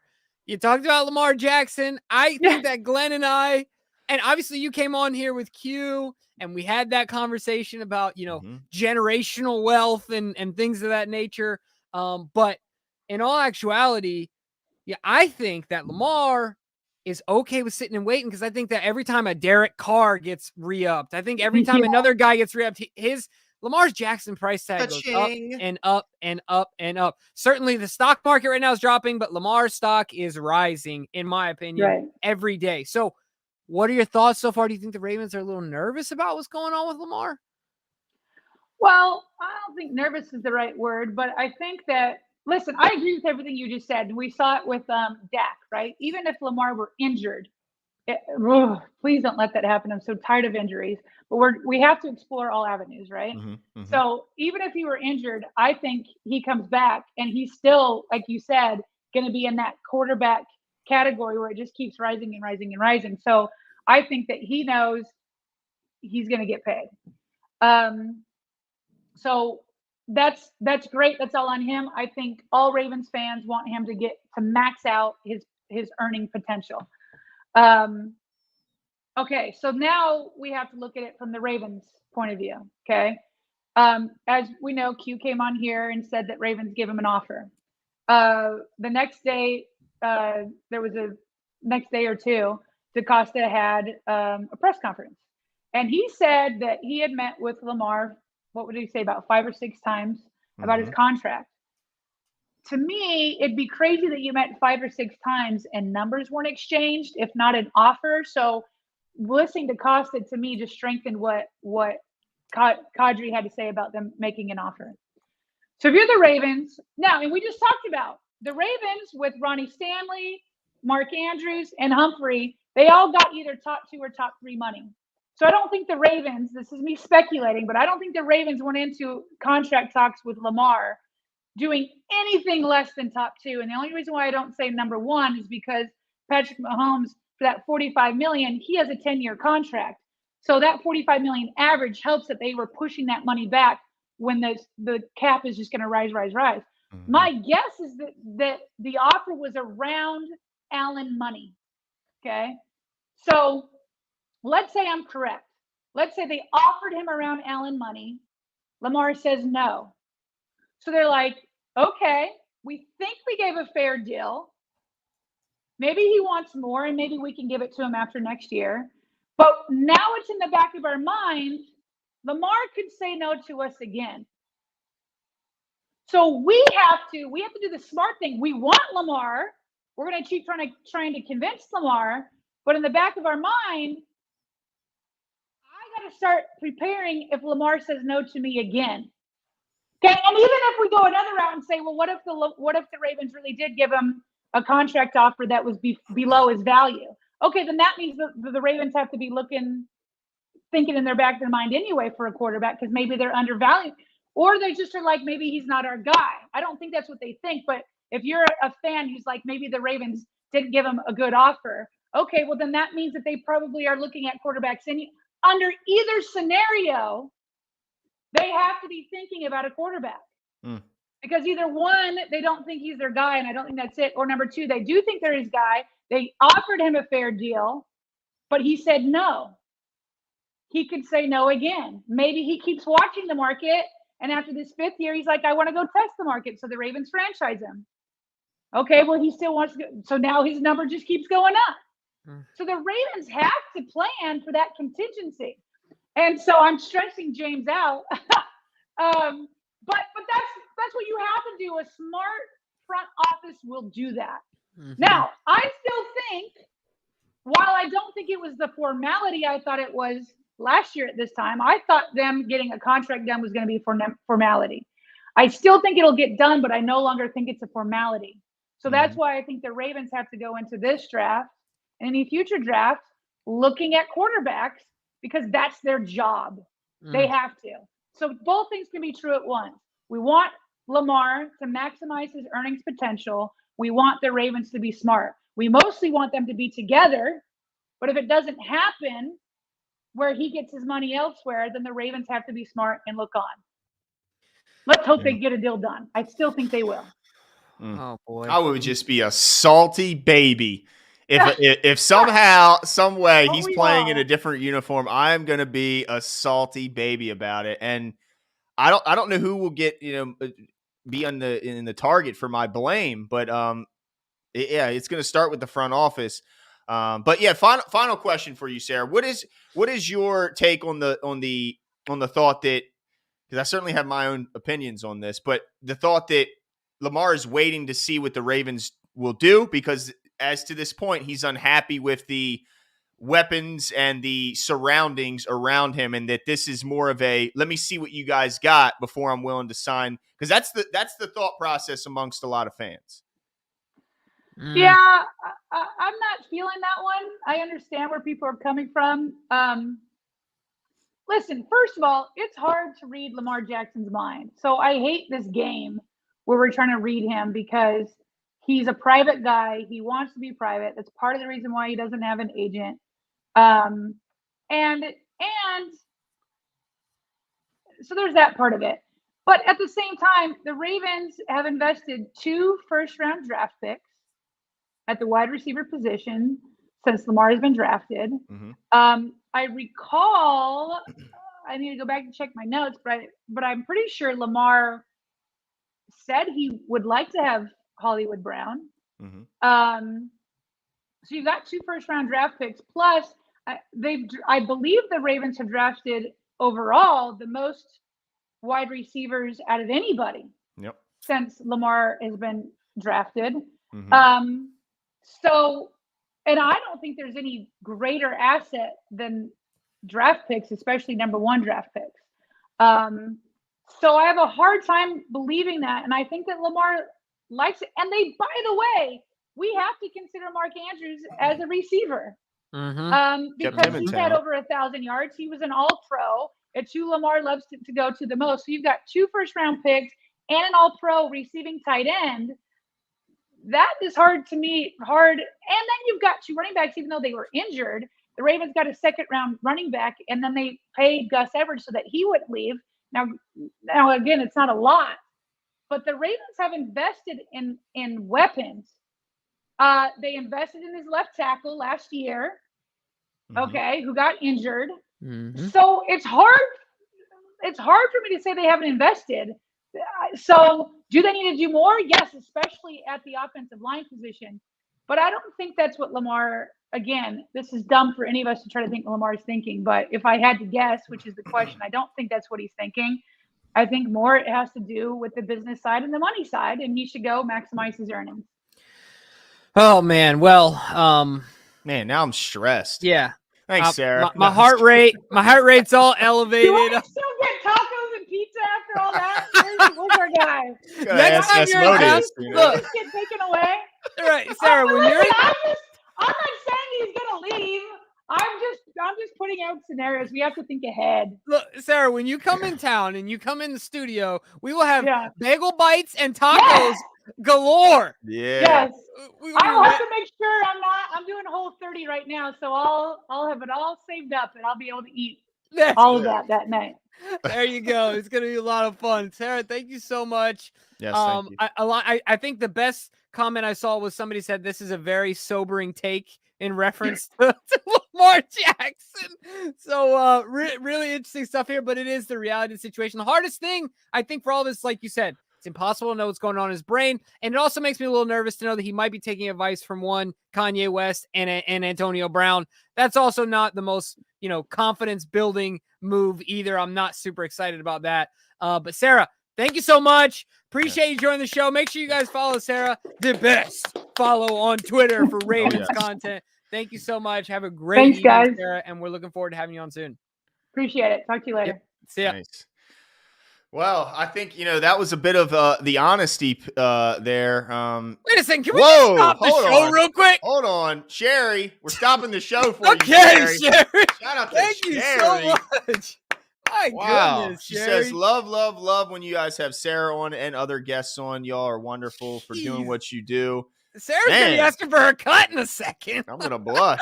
My goodness. Thank you, Sherry. That was Man, that was incredible. I appreciate that. We're going to leave that one up for a little bit because that deserves some shine. But I'm excited to introduce our next guest, Jimbo. I mean, we just talked about the best in Sarah. I think we got back-to-back bests. Oh, yeah. We got the best expert when it comes to all things mock draft, predicting the most accurate predictor of drafts in the nation. And that is, of course, Jason Pruitt from DraftPlex. Welcome to the show, Jason.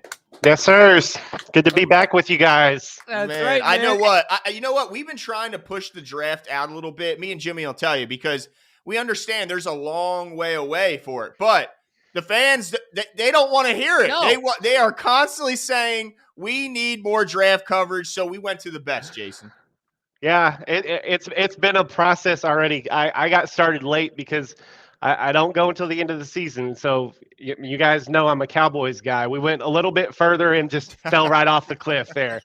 But it strung me along, and I finally got to. I was like, okay, I got to get started because I'm falling behind.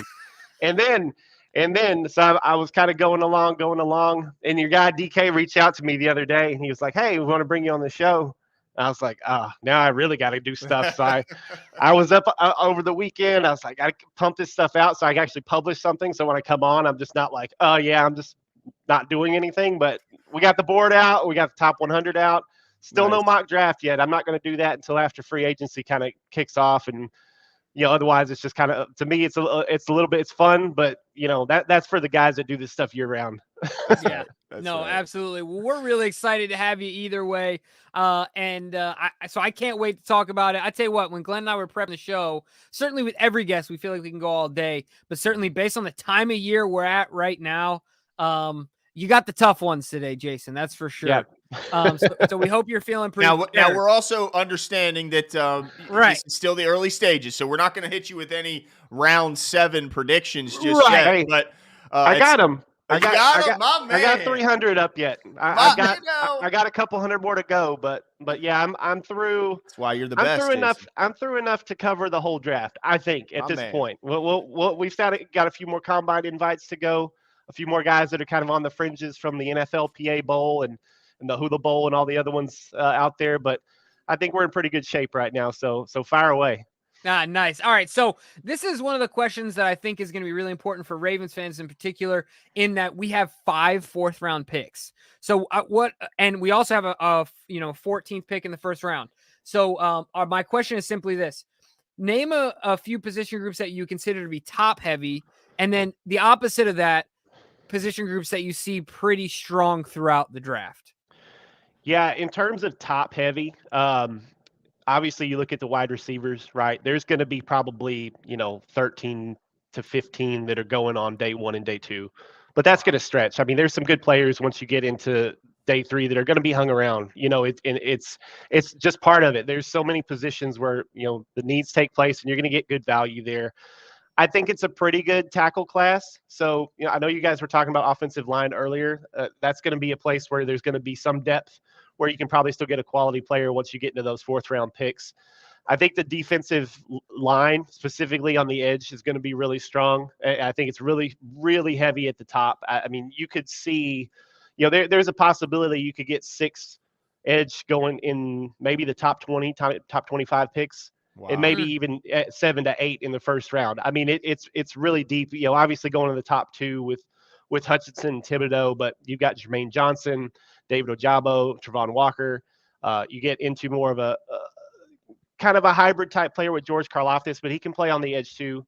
And then you've got kind of the project guys that are probably going to show out a little bit at the combine. Boye Mafe at the Senior Bowl really opened some eyes. And then you go back to the tape, it's like he's really impressive. Arnold Ebikete from Penn State, another guy that, probably has about one good year of production. But, you guys know with Odafe Owe, you take those guys in, if they've got the tools to work with, they could become better pros. I think you've got a lot of those guys that are like that, where there's some raw material to work with. Once they get in, you coach them up, and they could really do some work for you there. Quarterback class, I think always, the skill positions, cornerback, wide receiver, those are always going to be strong positions to look at. But yeah, heavy, I think you're going to look at the edge. I think the offensive tackle is going to stretch a little bit in the first round, and of course the wide receiver. So I mean, it's kind of the obvious every year. And then you look at some positions where you may not get the depth. I know we're talking about Bozeman, the center, possibly moving on. If you don't get Linderbaum in the first round, good luck. Problem. That I've got one other center on day 2, Alec Lindstrom from Boston College right now. Doesn't mean you can't get somebody in the 4th round like a Luke Fortner, but after him, it's a little wishy-washy. I mean, you can't really expect anybody past that to really come in and start for you right away. Not to say it can't happen, but yeah, Linderbaum is the target. If he's there at 14, you feel like center is the need. That's who you go for. Now, is he worthy? Is he worthy of a 14, or is that a stretch? Oh yeah. I have Linderbaum at number 6. If he was, a center. I heard today Todd McShay talking about him. He was like, if this player was an offensive tackle, he'd be in the conversation for number 1. He's that good at his position. And, the concern with him is the size, because he's not a massive guy. He's like 6'3", 292, which to us as regular people is like, oh, that's huge. But from an offensive line perspective, that's pretty small. Go watch the Kentucky tape and watch him handle Marquand McCall, who's like 360 pounds. No problem. Moves So he's got a wrestling background. Does he fit what the Ravens do offensively? I don't follow the Ravens that closely, so I know offensively if he's very agile. So the equivalent's probably Jason Kelsey. That's the name that people throw around. So he's very agile. Kelsey fit anywhere, right? Yeah. He can get out there anywhere. That was why I said the problem that people want to pin on him right now is power. But I didn't see that on tape. And he gets every block. He gets the second level. You can move him around. You can pull him out. So I put him at number 6, and that's really, that's probably only because he is a center. And he won't go. He probably won't go in the top 10. I won't say that it's not possible, but center is obviously not a position that's a priority for a lot of teams. But if there's you some good one, ones in free agency also available. Yeah, so that's the other ball to drop, because like I said, I haven't done a mock yet. I haven't looked through team needs. I just poured enough out to get kind of a board up for this week. So I'll get to that here over the month. We'll see how it shakes out at the end. But yeah, the free agency class is going to impact a lot of this, as it always does. Who's going where? I mean, if you kind of look around, you've seen like Linderbaum specifically. He's got probably the widest range of where he could possibly go, because he's not going to be a fit for everybody. Some teams, they do the power scheme. They do, that he's more of, I guess, technically speaking, be more of a zone fit. But I wouldn't hesitate to put him in anything. What I saw on tape is like, this is a premium player at what just happens to be a not so premium position. But that's the guy to target. And like I said, if you get past there, it's slim pickings the rest of the way, and you just have to make do and hope.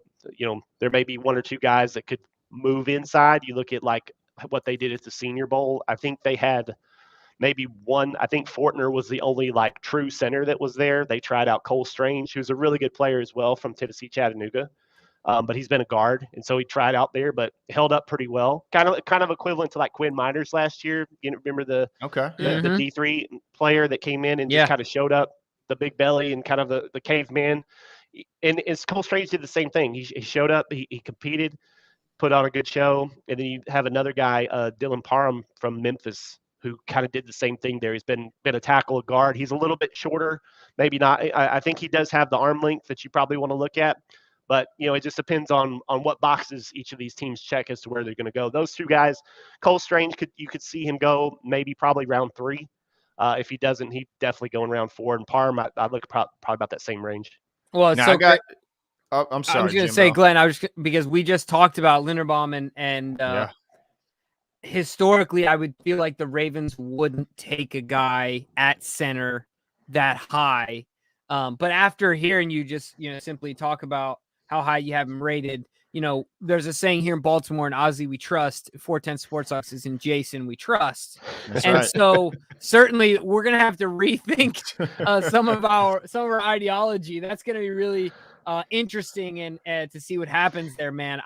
Look, Sarah just came on, and that was a very sobering take about the Lamar Jackson situation. I'm feeling good about this guy at center, because I feel like the possibility of him being at 14 really high. Yeah. Yeah, any center gets to 14, you'd expect that, right? Yeah. Yeah, every year you may see one center in the first round, and Right. even if that, it's late. It's way past the because y'all aren't even in the the second half of the draft. You're right there in the middle. But the other part of this is, if you don't go the center, say if you want to look at a tackle, you could do that. I would probably say if you're going to look at a tackle, the top 3 guys are probably going to be gone: Aquanu, Neal, Charles Cross from Mississippi State. And then if in that position, if you're looking at tackle, you probably want to see if you could trade back a little bit just to get a little more value out of it. I know Trevor Penning is probably the next one on the list. I He's don't been have him as high, but there's good offensive line, and like I said, the depth is in this class. So Why I mean, do you if see don't a go gap between those two, between that group? Is it just level of comp? And yeah, I think that's mostly what it is. I mean, so for example, like we talked about my process kind of last year, how I look at this, and like I look at kind of where guys are going to be drafted. Like, for my personal opinion, I like Charles Cross the best. He was just so smooth. It kind of reminded me a little bit of Tyron Smith in that way. I don't know that he has the power in that way, but I look at Evan Neal. Aquanu is really impressive, but it's just kind of preference. It's like, what's your flavor? And it's like this every year once you get into the actual draft. And there's a couple of other guys that I looked at down the road that I kind of probably had a little bit higher than some other people. I looked at Myron Cunningham, who's a tackle out of Arkansas, that I put in the kind of the 2-3 round range. It was very similar to Cross. It was like he didn't have a trouble with anybody. Tape to tape, like, didn't really seem like he got in deep water with anyone. And, I was just like, he handled himself well. I was like, I haven't seen him anywhere that high. Probably look at him in the 3-4 range realistically. But I mean, I wanted to put that name out there because I was like, he's pretty impressive. I'd be happy to draft him kind of in that 3rd round range. Wow. And Asmodeus says Linderbaum or Hamilton. Now, that's a guy I want to know about. Kyle Hamilton has been people in our comments section have been calling him, the next Ed Reed, or at least hints of what Ed Reed brought, which in Baltimore, I mean, that's awfully. You want to talk about praise. big shoes to fill? I mean, yeah. So first of all, I guess we'll answer Asmodeus's question: Linderbaum or Hamilton, if they're both available, and then give us a little bit of a background on Kyle. Well, how far do you want to trade up for Kyle Hamilton? Is it that bad? He's not getting to 14. He's the rare instance of a safety that you could probably see in the top 5. I'm certainly seen enough mocks that have put him there. Even as high as like number 2 to Detroit. Wow. He's most of the experts out there have him rated as either the top or the 2nd player in this draft. He's just kind of a unicorn. He's similar to like say Isaiah Simmons a couple years ago, where he does a whole lot of everything, but he's even better at doing that. So he can play, in the box. He can play, deep. Run with tight ends. I mean, he cancels tight ends out of the game. So, I mean, he's really that. And he's like 6'4" and like 220. So, I mean, it's just the size and the ability. And that's why I said, those guys are getting even more important every year. These chess pieces that you can move around. We start to see that, every year they play in the nickel, like serve as linebackers. And then, on standard downs, they're back playing deep, or they're, blitzing coming off the edge. So I mean, he's just really like a really fantastic player that doesn't come along every so often. Again, in this kind of community and the things that we do, we say that every year is generational talent. I don't go that far because I don't really like to use that word, because like every year can't be a generational player, But as far as a safety, like he's probably the best one to come out of the draft in a few years. Wow. Wow. So like Glenn said, we kind of talked about at the beginning, we could go on, and I'm really excited to. And Jason, we will absolutely have to have an entire video where we talk about all these things as we lead up to the draft. But I do want to ask you this question, and I think this is going to be exciting for those that are combine junkies, because this is fun to watch. Is there a name or two of a guy that you see right now by the end of the combine whose stock will have risen exponentially based on his performance at the combine? Yeah, I think one name, like locally for me here in San Antonio, Tariq Woolen, who's a cornerback out of UTSA. He started out as a wide receiver, has only played corner for a couple of years. He was at the Senior Bowl, and they're talking like legit track speed for him, which would be very impressive for his size. So if he runs well, I would expect to see him shoot up kind of to where he could be a fringe first rounder. I think, like I said, he's pretty raw, but the tools are there. He's tall, he's long, runs, that speed, that's probably going to make it work. I think one of the names I saw that I just looked at kind of in this last phase of players was Kalon Barnes, again, out of Texas. He's at Baylor. I think he ran track, and you see a lot of track backgrounds in here. And I can't remember if it was him or not, but ran like a 10:04 like wind assisted kind of thing. So like that's like Olympic speed. So there's going to be a few. I don't know that his stock would raise if it's kind of like they expect him to run fast. But you look at maybe some other guys that could like help themselves by testing well. I know like Derek Stingley Jr. out of LSU a couple of years ago, he was like locked top 5. Hasn't had the best 2 years in the COVID era of college football. If he comes out and performs well, the interviews go well, I think we could see him rise back up into that mix. Look at the wide receivers. I mean, who was the one that I wanted to mention there? Well, I tell you, wide receiver, it's the first year where I can say I don't think that's going to be at the very highest priority, but would not be shocked to see the Ravens add somebody. Yeah, there will be a couple of the smaller guys that run well. I think Calvin Austin from Memphis, who's at the Senior Bowl, he's kind of that typical like 5'9", 175-pound. Like these little guys can run fast because they're not carrying a whole bunch of weight. Yeah. So they, I was listening to First Draft with Kuiper and McShay today, and they were talking about, well, he's going to run fast and he's going to pop up in that, that fringe first round range. I was like, no, he's probably not at 5'9" and 175. I mean, he's a good player, but there's just so many like flavors at that position. And I think there's a lot of great athletes there. I mean, Chris Olave from Ohio State probably will run pretty well. I mean, he's really smooth, so he doesn't have the explosiveness, but I think like the long speed, he could probably handle that. If Jamison Williams was running, I don't think that he is after doing, tearing the ACL in the national championship game. He would be up there as well. But, for guys that are already first round, they're in that much to do to improve your stock other than just solidify what you've already seen on tape. Yeah. Well, make sure you guys follow Jason's stuff. Oh, you just follow us because we're going to have Jason on a whole lot more often. That's right. As much as you're willing to come on, we absolutely love to get your breakdown. Super insightful. I feel like I went from infancy to now childhood as far as my knowledge of some of these players. Yeah, I'm looking forward to talk about. We got to have you on to talk David Njoku. That's a big name. We got tons of names, and of course we'll be going over the the entire 7 rounds by the time the draft comes around with Jason. But if you're interested in seeing the most accurate draft board that you will find anywhere, go to DraftPlex, check out Jason's work. No one does more when it comes to draft coverage. So Jason, thanks so much for being with us. As always, appreciate you joining us and look forward to talking to you soon. Yeah, enjoy San Antonio. Thanks for having me on again, guys. Looking forward to it. Yeah, man. Talk to you soon, care. See ya. Nice. Well, man, I feel like I could go on and on and on with Jason, but we have to, we got to roll this out a little slowly. We got lots of time, and of course, we have a very special guest. I mean, we got. Even wait. I see Ing Raven in the background doing this. He's got to make sure the eyebrows are on fleek. He's looking good. He's fresh. Talking the legend in Ravens podcast, Ing Raven. Thanks for joining us. What's going on? What's up, man?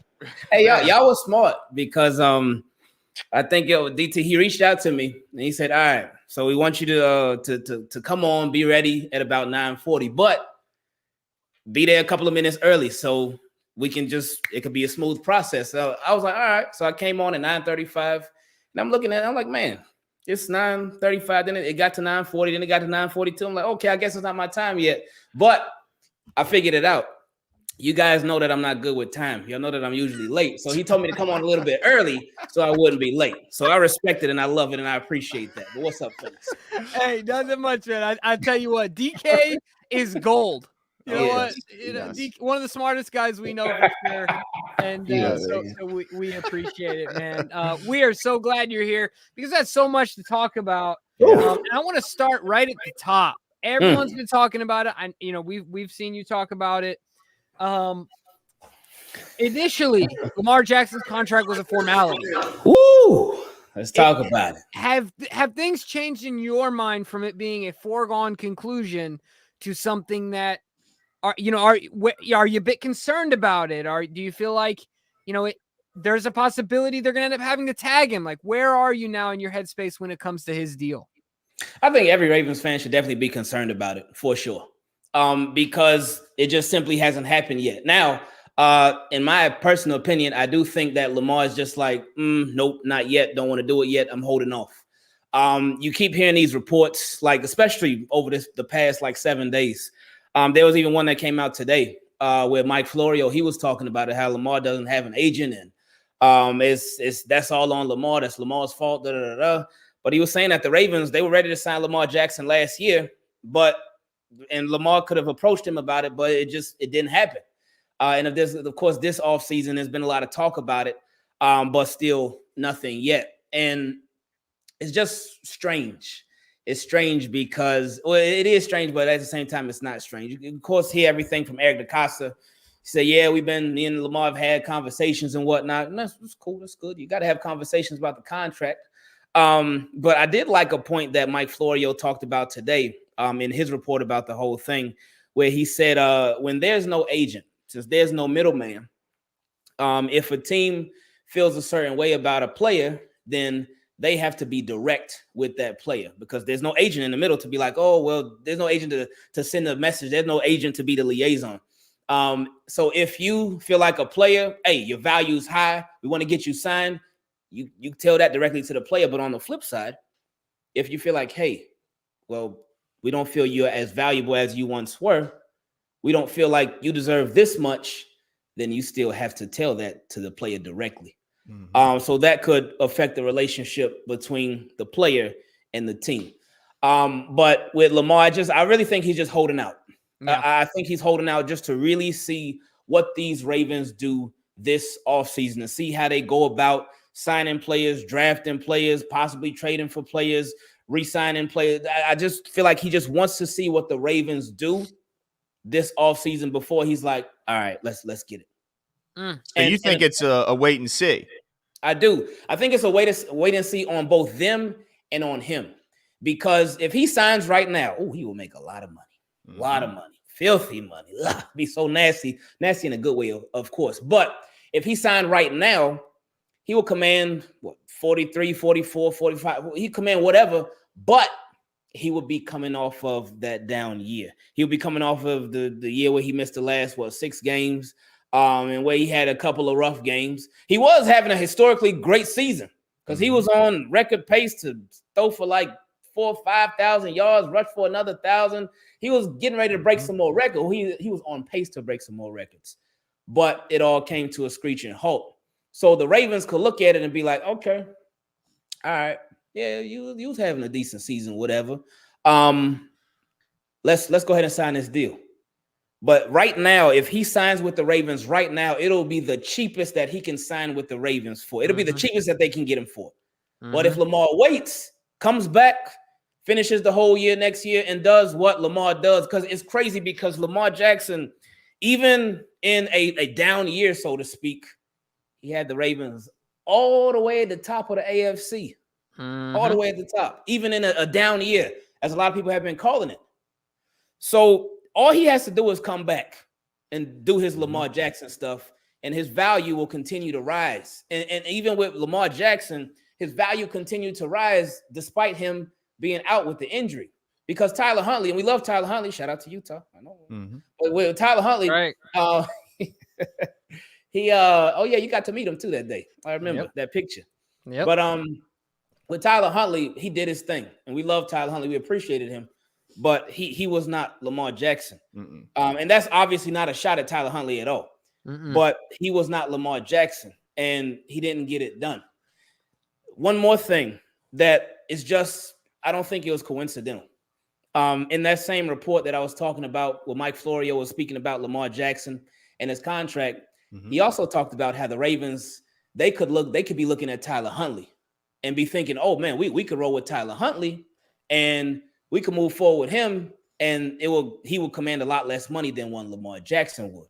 And he talked about how Tyler Huntley, he can run the same offense, and that's to be determined. But it's blasphemy. Call it what it is. These reports, they don't just get leaked randomly. It's not just people hopping on YouTube and be like, all right, this is what I think. No, they're not doing that. These reports, they come from sources. Sometimes those sources are agents. Sometimes those sources are directly from the team. So the team can talk to a lot of these reporters, and these reporters can speak for the team. Because the team ain't going to come out and say, oh, yeah, they're not going to come out and say this stuff. Mm-hmm. But it's just something to keep an eye on. So if I was a Ravens fan, which I am, and I'm sure everybody watching this podcast is right now, and if you're not, that's fine too. You still subscribe to 4-0 Sports Talk. But if I'm a Ravens fan, I'm worried. I'm definitely worried about Lamar Jackson and the contract situation. I don't think it's going to happen this offseason at all. I think Lamar plays it out, and then we get to next year, and then whether it's the franchise tag, or depending on how the year goes, depending on how everything goes, then I think they start the conversation again. But right now, I don't think it happens at all. Man, that is. I'm gonna be sweating. When that time comes, I'm gonna be a nervous wreck. But Asmodeus, why am I getting so much feedback? Are you guys hearing that, or is it just me? Yeah. Asmodeus says, y'all getting a Big Mac for bringing my boy Ing Raven on. What did we do for this absolute treat of a live stream? Appreciate Asmodeus. Appreciate absolutely. We appreciate Ing Raven's time as well. But yep. Let me ask you this. You said, it's a wait and see year. And help me understand this, because what I love about you, Ing Raven, is that you'll take perspectives from anywhere. You're not necessarily just hard on your perspective and nobody else. So help me out with this, because I see the Ravens, they draft more receivers than any team in the league since Lamar's been here. They signed Ronnie Stanley to this monster deal. They draft Dobbins, even when they didn't need a running back. They give him a monster second rounder in the backfield, and then they still keep Gus Edwards to make sure he's got a running mate. They signed Mark Andrews, who was the All-Pro, make sure he's not going anywhere, his favorite target. What did they not do for Lamar Jackson that they should have done that would appease fans or his camp, if that's the stumbling block? Replace Orlando Brown Jr. That was the biggest. He wasn't staying here. But they didn't replace him. Oh, I see your point. Okay. Yeah, so I'm a left tackle. All right, cool. You're a left tackle. And he said he wanted to be traded, of course. They didn't have to trade him, but okay, you want to trade him, that's fine. Cool. All right, traded him, got your first round pick. You gave up a second round pick, but you got a first round pick. Cool, you moved up. I like it. All right, cool. But they went with quantity over quality when it came to replacing Orlando Brown Jr. And I remember when I'm sure your comment section probably looked a lot of the same. When we first signed Alejandro Villanueva, so many Steelers fans, they really tried to warn us. They really did. They were like, man, this guy is so bad. He's not a good player. Oh, you guys are going to regret that. They were laughing in the comment section, talking all this trash. I'm like, hold up. I think I thought it was one of those cases where it's like, all right, it's Steelers fans. They fans of the player and the team. So a lot of times when when players go from one team to another, especially in a division, then the fans of that team, they like, oh, they want to clown the player and stuff. A lot of Ravens fans did it with Orlando Brown Jr. When he went to the Chiefs. They were like, oh, he's not that good anyway. But, a lot of Ravens fans were salty about that one. But anyway, that's what I thought that Steelers fans were doing with Alejandro. I thought they were just a little upset that, oh, yeah, he went from being a Steeler to a Raven. And I was thinking, all right, yeah, they said he wasn't so good, but benefit of the doubt. All right, we'll run first team. Offensive linemen, they love that. Oh, they love that. They love going from being pass happy to being run happy because they could just run people over. But Alejandro, it was a rough year. And granted, we weren't really a run first team because we had lost J.K. Dobbins, lost Gus Edwards, lost Justice Hill, who I know y'all are great big fans of. But, but anyway, we lost our running back, so they had to sort of change the direction that they were going in as far as running the ball. So that forced the offensive linemen to really show their stuff, to really show what they could do or what they couldn't do. And with Alejandro Villanueva, it was just a rough situation for him. It was a rough situation for him and the Ravens. So I think they'll move on from him because he is, of course, supposed to be the right tackle. But then Ronnie Stanley, he was never healthy, so Alejandro had to go back to left tackle. Had a rough first game, but then the second game, oh my goodness, against the Chiefs, he was phenomenal. I was like, oh, okay, we're good. That was his swan song.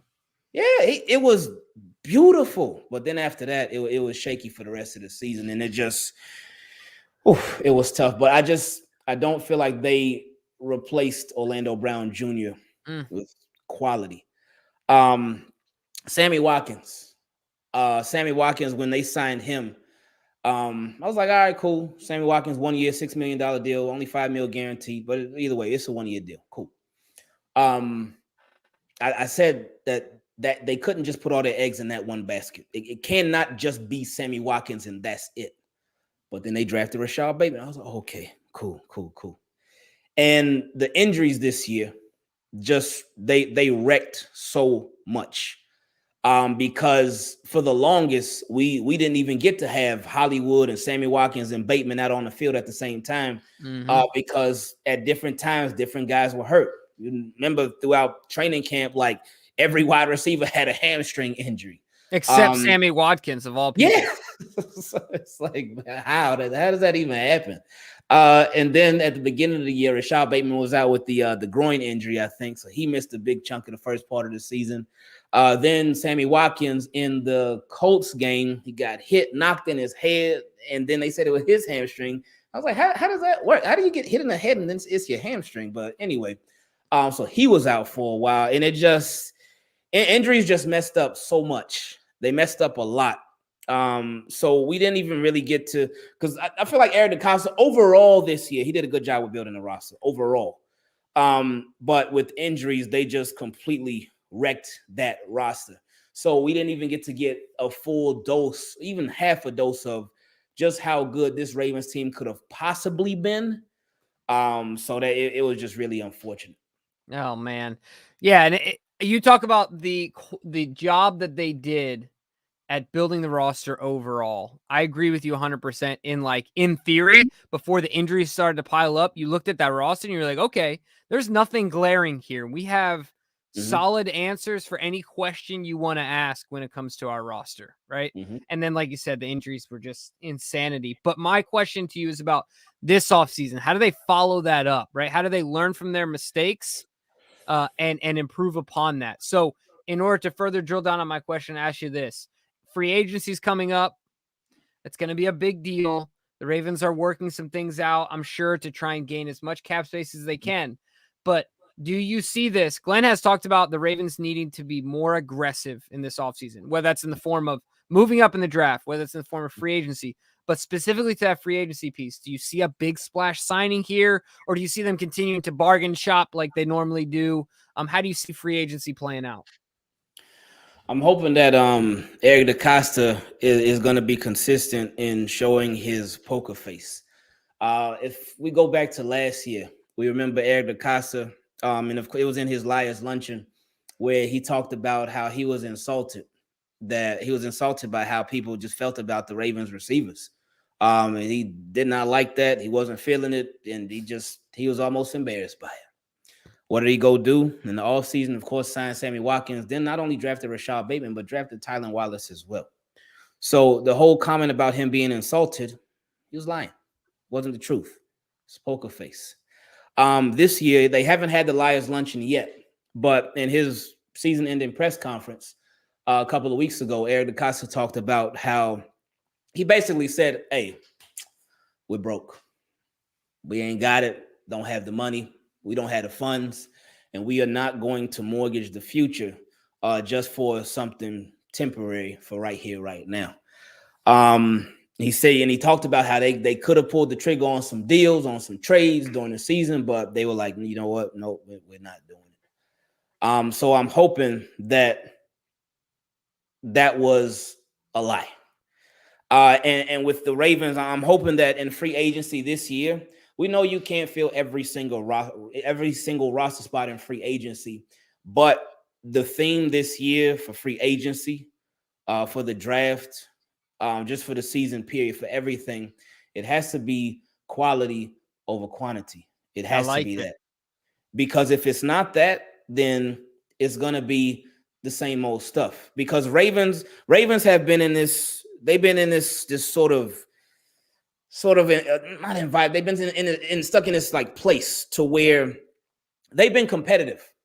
We know, like, hey, if we get a Ravens team, whatever Ravens team we watching every Sunday or Monday or Thursday or even a couple seasons ago on Wednesday, whatever Ravens team we watch, we know they're gonna fight. We know they are. They're gonna be some games where they get blown out, but they are going to be very competitive. They're not gonna walk out there like a bunch of losers. They're not gonna walk out there with no heart. They are going to be extremely competitive. We know that. And most times, if they're healthy, they're going to be in the playoffs. We saw it in 2018, especially under Lamar. Saw 2018, he took over playoffs. 2019, playoffs, like, and on a whole nother level than we were used to. Then 2020 playoffs. But then this year, they were headed to the playoffs, but then everything got cut short once Lamar went out. But bottom line, we know we're going to get a playoff team. But so we know the Ravens are going to be good. But this offseason, what can you do to get from just being this good team that we know as fans we're going to see a good team, but what can you do from being good to being great? This is why it's so important that it's quality over quantity. And we're talking about free agency. At least if you can get just that guy, the comp picks, we know, oh my goodness, that comp pick formula. We know it has held the Ravens back. Some of the comp picks have worked out now, as we know. But with the comp picks, that can be for me personally, it can be very frustrating. Like I remember last offseason, you just talked about how how Eric DeCosta constructed the roster, there were no major holes, and you're right. But there was a big question mark heading into the season. We had that question mark in April, we had it in May, and we had it in early June. And it was a pass rush because we had Tyus Bowser, who we had just re-signed to a 3-year contract, and it's a cheap deal. But he had never really had this big of a role that he was getting ready to have this upcoming season. So we didn't know how he was going to be. We drafted Odafe Away in the first round. He was a guy that didn't have crazy production, but we saw that this guy, he can move. He's a big, strong, like Justin Houston called him, where he said he talked about his son, looked at him, and he was like, man, it's like I'm playing with a Madden creative player or something. And then we had Dalen Hayes, who we got in the 5th round. We still had Sack Daddy, Jalen Ferguson. There was a lot of question marks about him. Had Pernell McPhee. It's like, okay, he's back. How will he be? So there was a lot of question marks at pass rush. What did they do? They went out and signed Justin Houston. But they had Justin Houston coming on a visit a long time ago. Yep. But with Justin Houston, I remember making videos on and talking about it like, oh, let's sign him. They need to sign him because you don't want to wait and then somebody else comes snatch him up. But they were waiting because of that comp pick formula. Because if they would have signed Justin Houston, he would have counted against the comp pick formula. Now, it did work out for them in the long run because nobody ended up signing him. And then the deadline passed to where the comp pick formula with free agents aren't affected by that. But in my opinion, again, it still remains the same. Even though that worked out for them, I feel like you can't just sit back and wait around. You can't just sit back and wait around like, that's a really good player. You know what? I hope his price comes down. You know what? We got the money. We can make it work. We can make it happen. But you know what? No, let's just hold out. Maybe somebody else will come around. And sometimes it works, sometimes it doesn't. But I just want the Ravens to get to a place to where they're like, all right, you know what? Let's do it. Mm-hmm. Let's go for it. Mm-hmm. And I know that's out of the norm for the Ravens. And every time the Ravens do go out of the norm, it seems as if they feel like they've been burned so many times and they've regretted it every time they've gone out of that norm. I remember some years back when they signed the receiver. What was his name? And it was just such a bad deal. Yeah. I know who you're talking about. Gosh dang it. He played for the Colts or Washington. Or Washington. He played for Washington. Who was that kid? And then the failed physical. Yeah. The failed physical. Yeah, he ended up being with Indy. Yeah. I can't forget. I can't. Well, y'all know what I'm talking about. Yeah. Everybody in the comment section will. Ryan Grant. Ryan Grant. There we go. That was it. Shout out to Brad. Brad the intern. Ryan, that was the one. That was out of the norm for them. They signed him to like a $29 million deal, something like that. And I remember thinking, what are they doing? What is that? But then all of a sudden, a couple of days later, I think they regretted because that was out of the norm for them. Yeah. They were, failed physical. couple years back, Michael Brockers. He signed Michael Brockers to a big deal. And I was like, okay, let's go, Michael Brockers. All right. Then all of a sudden, Michael Brockers, he can't pass the physical because he still has a foot injury. I was like, oh, no. Okay, all right, okay. And then a couple years ago, Earl Thomas. Good old Earl Thomas. And that just whole situation, they regretted that. And the whole fight with him and Chuck Clark, that whole thing that was going on, I think that was their out. He posted the practice footage. That was their out. Conduct detrimental. All right, this is our chance to get out of this deal that we regretted. See, this is why we don't make big deals like that, because stuff like this. No, we don't. Okay, conduct detrimental. Get him out of here. Hopefully, we can get our $10 million back. That grievance is still pending, by the way. But so I know that the Ravens, they're not the most comfortable with spending the big money on outside free agents. Their own guys, they'll do it all day. They'll, like with Marlon Humphrey, like you mentioned earlier, Ronnie Stanley, they'll do it with their own guys. But somebody brought something to my attention too that was very interesting. Under Eric DaCosta, so far, and it of course is just coincidence, but he said, "Man, it seems like when Eric DaCosta signs somebody to an extension, they end up getting hurt." Mm-hmm. Gus Edwards. He said when somebody signs, when Eric DaCosta signs somebody a multi-year deal, it just doesn't work out like he thought it would. So with Gus, he got hurt. Villanueva, we saw that. Earl Thomas, Tyus Bowser, he ended up getting hurt this year. Tavon Young, he had got hurt. Marlon Humphrey, he got hurt. Ronnie Stanley, Boyle Wolf. Yeah. So that's just a little tidbit, though. That's a little coincidence. But anyway, back to free agency. Studs, man. Studs. Yeah. You got to get that guy. If you're going to spend the money, which Ravens are going to spend the money. They always against the cap. But let's spend the money on quality. Don't just get, okay, we got that guy. Well, yeah, this guy's a good special teamer. This guy, he got a good heart. And this guy, he's friendly in the neighborhood. No. Get studs, man. Get guys that can come to play every Sunday and make plays every Sunday. Known playmakers every Sunday. Don't just get those guys. They need to get that guy in free agency, in my opinion. Mm-hmm. Ing, I got to tell you, man, I don't see it happening. I don't like. I've been burned too many times. Like, look, I mean, the money is what it is. So unless someone's coming on a bargain, or they find a way to create a whole lot more cap space, it's going to be tough for them. The cap is just an illusion. Let's just be honest. It's just I guess an it illusion. is in certain ways. Now, let me ask you one last thing, Raven. We just saw the Rams, who employ a very different strategy than the Ravens do, go to and win a Super Bowl, and they did so making big splash trades of known, quality veterans, as well as for giving up all their early round draft capital and getting their franchise guy. My son is 5 years old. Yes, exactly. So are you saying that you'd hope that the Ravens use a little bit of their strategy or go all in like the Rams have done? Maybe just a little bit. It's unrealistic to expect the Ravens to go Ram style, because Ravens, they want all the draft picks. They don't want to give them up. They want all the draft picks. So I would never expect them to do anything like that. Now, I would like if they would be a little more willing, because this has been something to where you can get those impact players, but you have to be a little more willing. I remember back in, was it 2017? Maybe 2016 or 2017. It was before Jarvis Landry got traded to the Browns. He said the Ravens, they were trying to trade for Jarvis Landry from the Dolphins. Jarvis Landry, nice, very good wide receiver, physical, a leader, and a dog. So he ain't just a nice guy. He can be mean on the field too. But the Ravens, they just didn't want to give up enough to get him.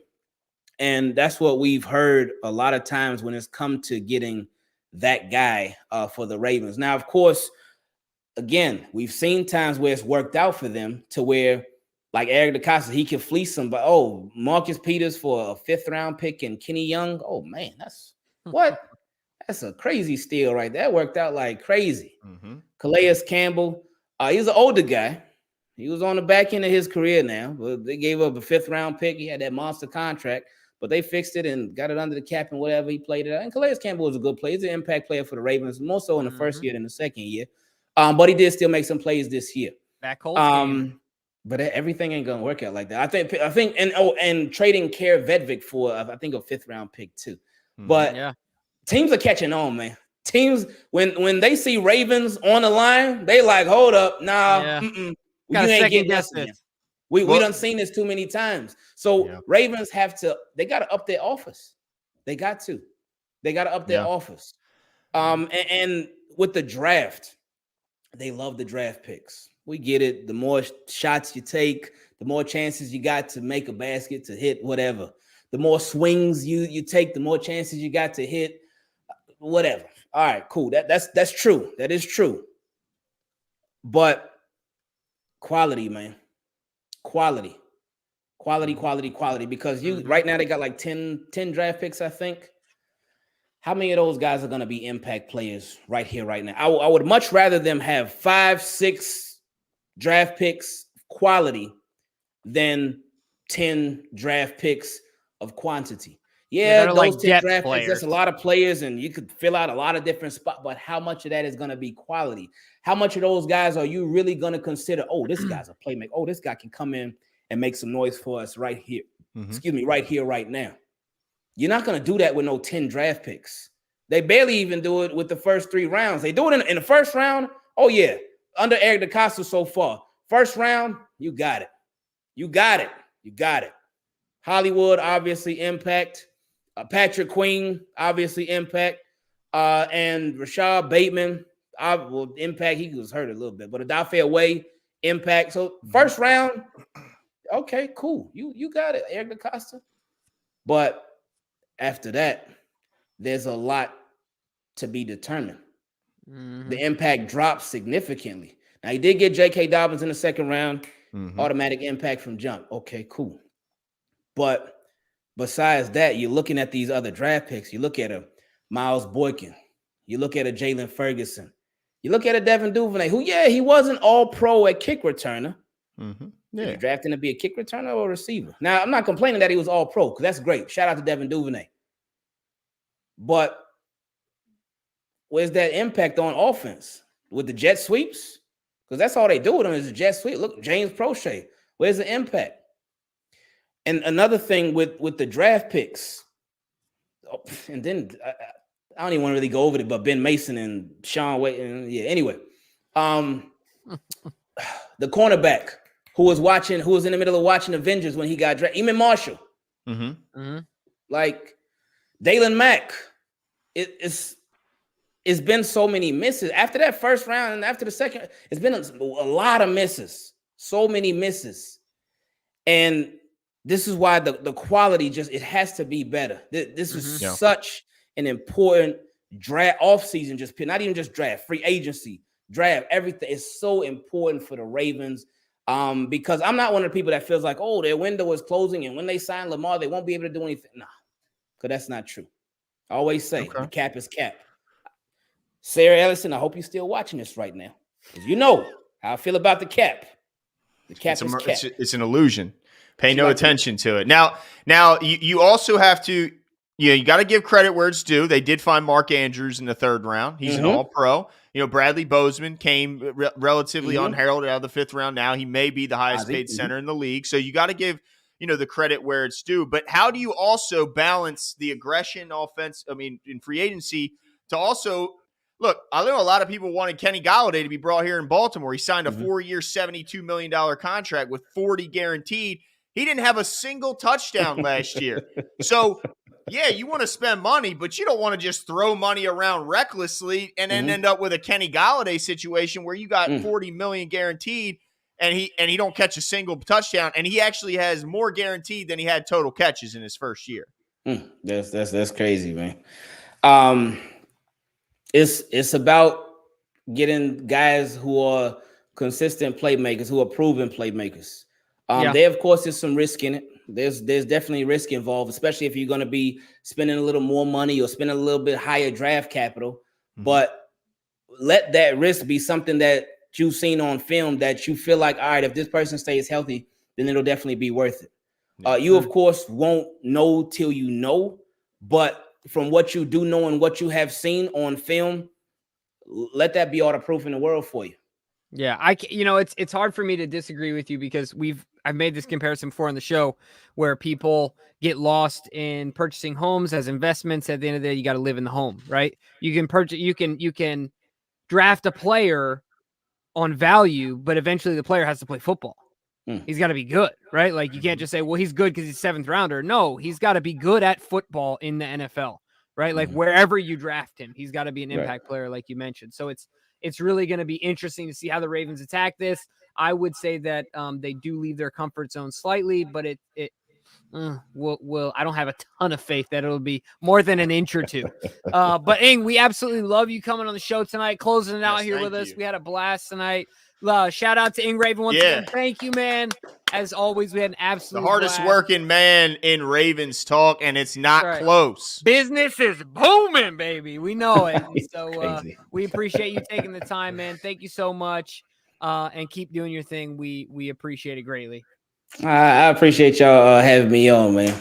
And shout out to DK too. My apologies. I called DK DT earlier, so I got it. My apologies, man. I know you in the background watching this, so I'm sorry, DK. I'm sorry. Oh, he is the most forgiving human on the face of the planet. So there you go. There you go. Okay. No problems there. Thanks again. Have a good night, and we'll talk soon. All right, later. All right, man.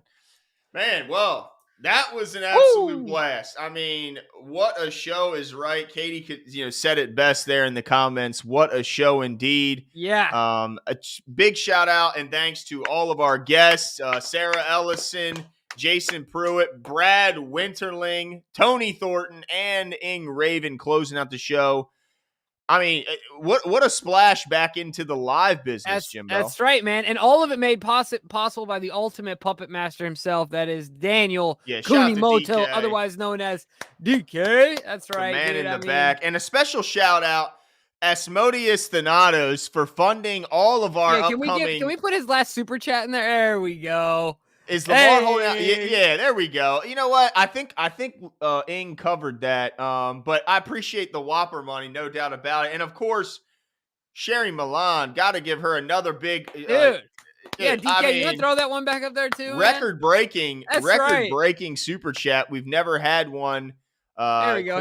Quite at that level. So we certainly appreciate Sherry giving us some love and supporting the show. Yeah, and my God. It's nice to see she loves Sarah. We love Sarah as well. There it is. There's Sherry's comment. Appreciate it. I've never seen a red one. I think that's when it's big time. It's big time when it turns red. But man, what a kickoff to the offseason. Again, happy to announce our partnership with Prize Picks. Be on the lookout for all the the awesome stuff that they're gonna follow bring us to on the social show. media. We'll be making daily picks and screenshotting them and things like that. Use the promo code or the link in the ticker below. You'll get automatic promo code match deposit up to $100 as well. It's going to be a lot of fun.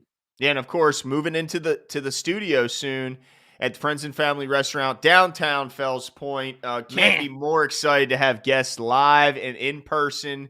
Man, Jimbo, a lot of exciting things this offseason, and this was just really the first step of it. Yeah, this is just the beginning. It is an absolute blast and a blessing, and still ridiculous that 144 people at this point at 10:21 p.m. Eastern want to hang out with us bozos and just talk Ravens talk, right? Like, man, it's an absolute blast, and we appreciate all you guys. We hope to deliver as much value as we can to you guys. All kinds of shout outs. Fabian Barzan. I was about to say, hold on. You want me to do it? I got you. Hold on. Fabian Barcenas. Sorry. I'm a little tired. I've been, my son was up from like 1 a.m. to 5 a.m. You should be in practice. How much Spanish and Portuguese have you been speaking lately? You are right. No excuses for that one. Ray, shout out. Katie, Tanya, we saw you guys in the chat. That was awesome. Yeah. A lot of fun. Nana was so active all day. Big time. Love having Nana in the comments. Absolutely. Asmodeus Notice, like you said. Hey, Zane Vids was very active. Appreciate the Tanja Bowman. Yeah, of course, Tanja. And then Lisa Ann, she's in there, making sure her presence is felt. Yeah, what's up with Don? We missed Don. I think it's the work schedule. Okay, I understand. works swing We did shift see or Billy something. Seals in here though, so shout out to Billy. Yeah. And shout out to everyone who commented about Jonathan Washington. Appreciate your comments and participation. All who watched silently, appreciate you, of course, as well. Looking forward to this offseason. The combine is this week, so make sure you're on the lookout. Yeah, and we'll be check talking it about out tomorrow. I mean, we'll be back at it tomorrow. So that's it. We got lots Yeah. to talk about. And then also, if you, yeah, man, that's going to be a lot of fun. I think we're going to get on a little early. In fact, I'm taking a day off work that There you day because go. I'm considering it a self-proclaimed holiday. Oh, no, I love it. So the one thing I want to mention as well is that if you hopped on late or you want to go back and watch it, absolutely do that. But DK will also be, and no pressure, DK, but he'll also be putting up, clips as well as something that, just another thing that DK does really well. So, if you want to see certain parts of the episode, feel free to wait for those to come out. Once again, no pressure, DK. Billy Seals, we miss you too, my man. Yeah, Glad man. to see you.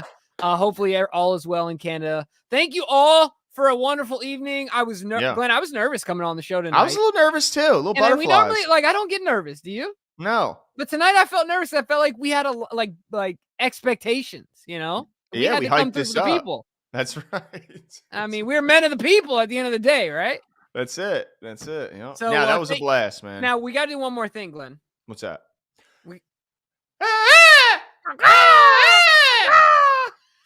We're out.